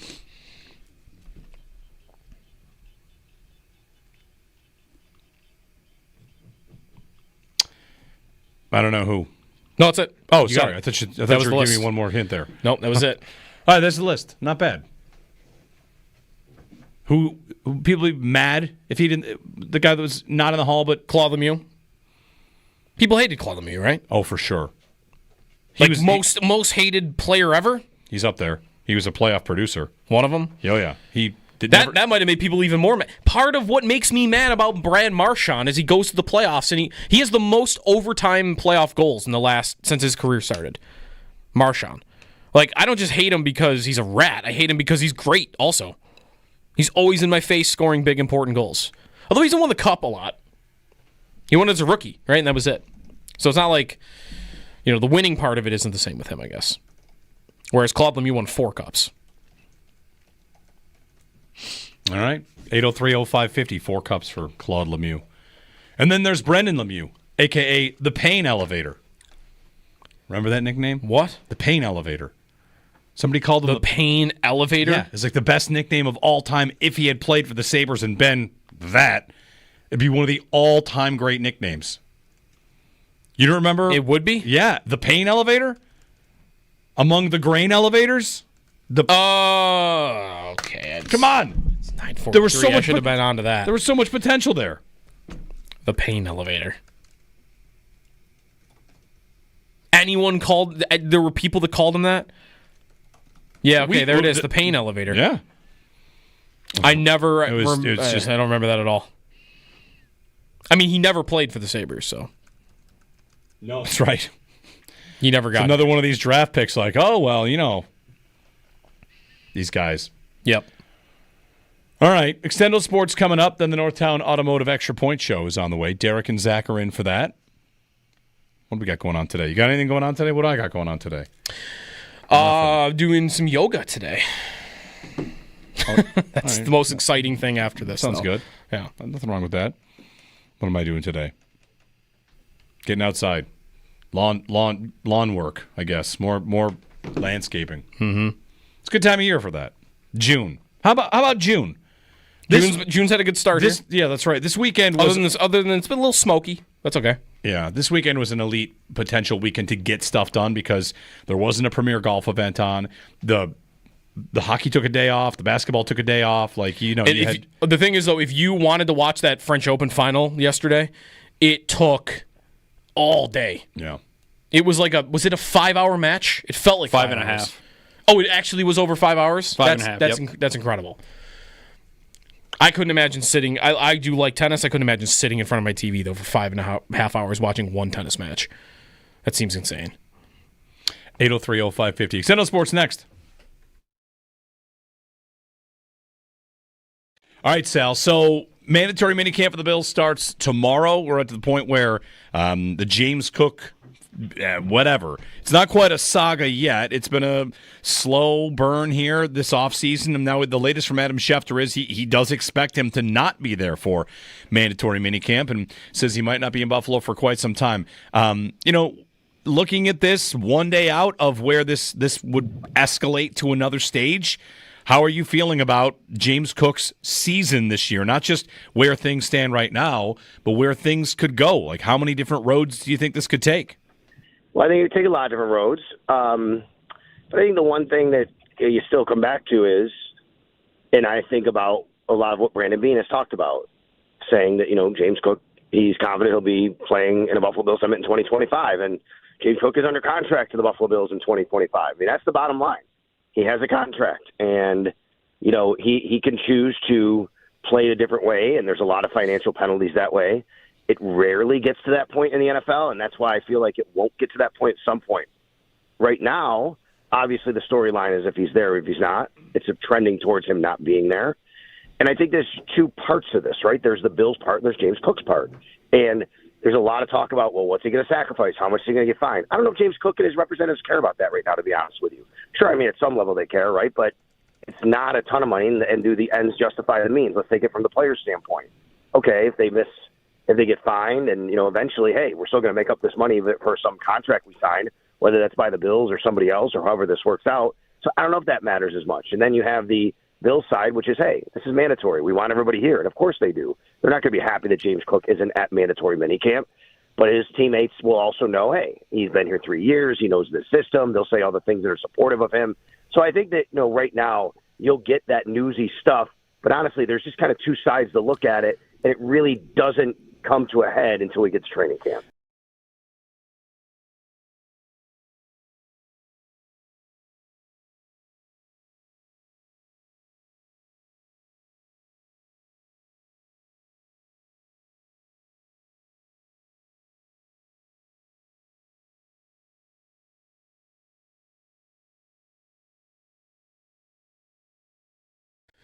Do we think we will see any report at some point in the next month? Sources, James Cook has asked for a trade. That is a proper step here that is not always necessary. I found in looking to see how Jonathan Taylor's situation played out, he asked for a trade. Mm-hmm. And often guys ask for a trade as part of a negotiation? How many times can you think of blank ask for a trade? You don't even want to believe it anymore. Like, what's the point of talking about a guy getting traded? Because how many people can you name that have asked for a trade that didn't get traded? This offseason, Myles Garrett. Yep. Myles Garrett took it to a level where he wrote a letter saying, like, I'm done. He did. And then 2 weeks later, he signed. Both Debo and Ayuk in San Yes. Francisco asked for trades. Yes, that's right. Trey Hendrickson asked for a trade a year and a half ago. Yep. I mean, he might. T. Higgins. He might get Delby. Still hasn't. T. Higgins asked for a trade. T. Higgins. You mentioned the Jonathan Taylor one. So, yep. Like 90%, 80% of these ask for a trades don't end up in resulting in trades. So I'm almost wondering that about Cook. Like, Cook might still want the deal from the Bills to stay in Buffalo, and one maneuver you could take if, like, you can't get them back to the bargaining table, and you're $5 million apart, and you're trying to get it to like 13 or 14 million, and just neither side will really budge. Like, what do? You could do that. That would ramp it up a little bit. It would make it a little bit uglier, but as you're seeing in all these other situations, you ask for a trade, you sign back a month later. If James Cook signs for $12 million a year, I don't necessarily think that'll happen, but if he signed for $12 million a year a month after asking for a trade, nobody's gonna care. Yep. At least I don't think people are gonna care. I don't think fans will care. I don't think the Bills, I'm certain, wouldn't care.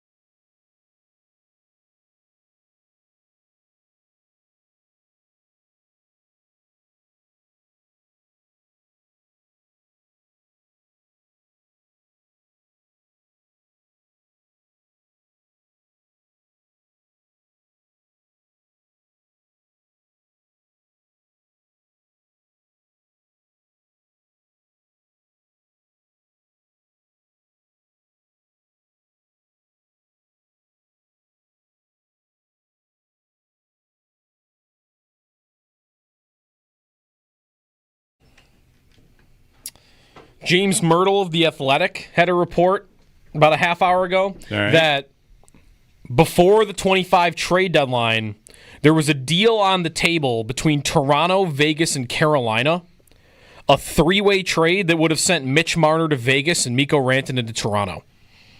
And Marner wouldn't waive. Well, Marner wouldn't waive for Carolina. It doesn't say he wouldn't waive for Vegas. So what's Carolina getting in that deal? I don't know. I guess that, yeah, because other stuff. What were they getting from Vegas? Maybe they were getting something from Vegas. Interesting. Yeah, I don't know what. But there's your first indicator that Vegas wants Marner. So get ready for that. Vegas and Marner sounds like it's been done from the start. I don't know. They're a contender. Their superstar's got 1 year left in his contract and might leave. The tax thing, if you want to throw that in at the end. Yeah, it all fits. Marner's done with Toronto. Jordan Schultz reports that the Packers and the Bills held trade talks this offseason centered around Jair Alexander, but talks ultimately fell through and Buffalo moved on. It's unclear if the Bills will revisit things now that he has been released. If they didn't have Tre'Davious White, I think it would make sense. Because this doesn't say when they talked about it. I would assume, or I would guess, that they would have talked about him before. On the other hand, it's Trey White. If Trey White had a different name and I told you, hey, they had signed a 1 year, $3 million corner 2 months ago, and the guy they really wanted is now available, would that stop you from doing it? Maybe it would. Maybe it would. But it's not like they signed a guy to a 3-year deal. So, I'm not saying I expect the Bills to sign Alexander, but again, it's not like Trey White signed for like a multi-year big money contract that would get in the way of them going back to the guy that this kind of points to they really wanted. It would be trade talks too. That means they were willing to acquire him on the big contract he was on. So Trey White is. This is funny now. I'm going to get to this because I think they're going to keep Trey White. His cap hit is 2.8. His dead cap is 2.2. They can't sign Jair Alexander to take Trey White's job and pay 2 dead cap hits on the same player because they're already paying a dead cap hit on Trey White and a cap hit on Trey White. I know, but the one that's already on the books. That one's like already spent. So I know. That one doesn't even matter. What you really would do here, or could do, here's the way to frame it to make everybody it sound okay. What you do is you cut Dane Jackson, who's got no dead cap, and you sign Jair Alexander, and you bump Trey White into the Dane Jackson role, and then you put Jair Alexander into the Trey White role. What's the Trey White role? I mean, the Trey White role is the competes with Maxwell Harrison for a starting job role. And Trey White slides to you're just here for depth. Does he beat Maxwell Harrison? Alexander, if he's healthy. And then, if he's healthy, he definitely beats him. That's the other thing. Like, again, it's a huge if because it's if he's healthy. But how different is he from Bosa on that front? Like, if he's healthy. Well, if he's healthy, he's an all-pro. And that's not going to be Tre'Davious White anymore. I'm sorry. Like, Alexander's got these. I should read more about his injury history because I don't want to assume that that's still in there. But the Bills are interested. All right. According to Jordan Schultz, at least. Maybe by tomorrow, Jair Alexander's at Bills mandatory. No, probably not. Mandatory minicamp. All right. We'll get the next step in the James Cook story. Maybe today, maybe tomorrow. Mandatory minicamp opens up tomorrow. We're back tomorrow, 6 a.m. Thanks for texting, calling, all that good stuff. Jeremy and Joe signing off. Northtown Automotive Extra Point Show coming up.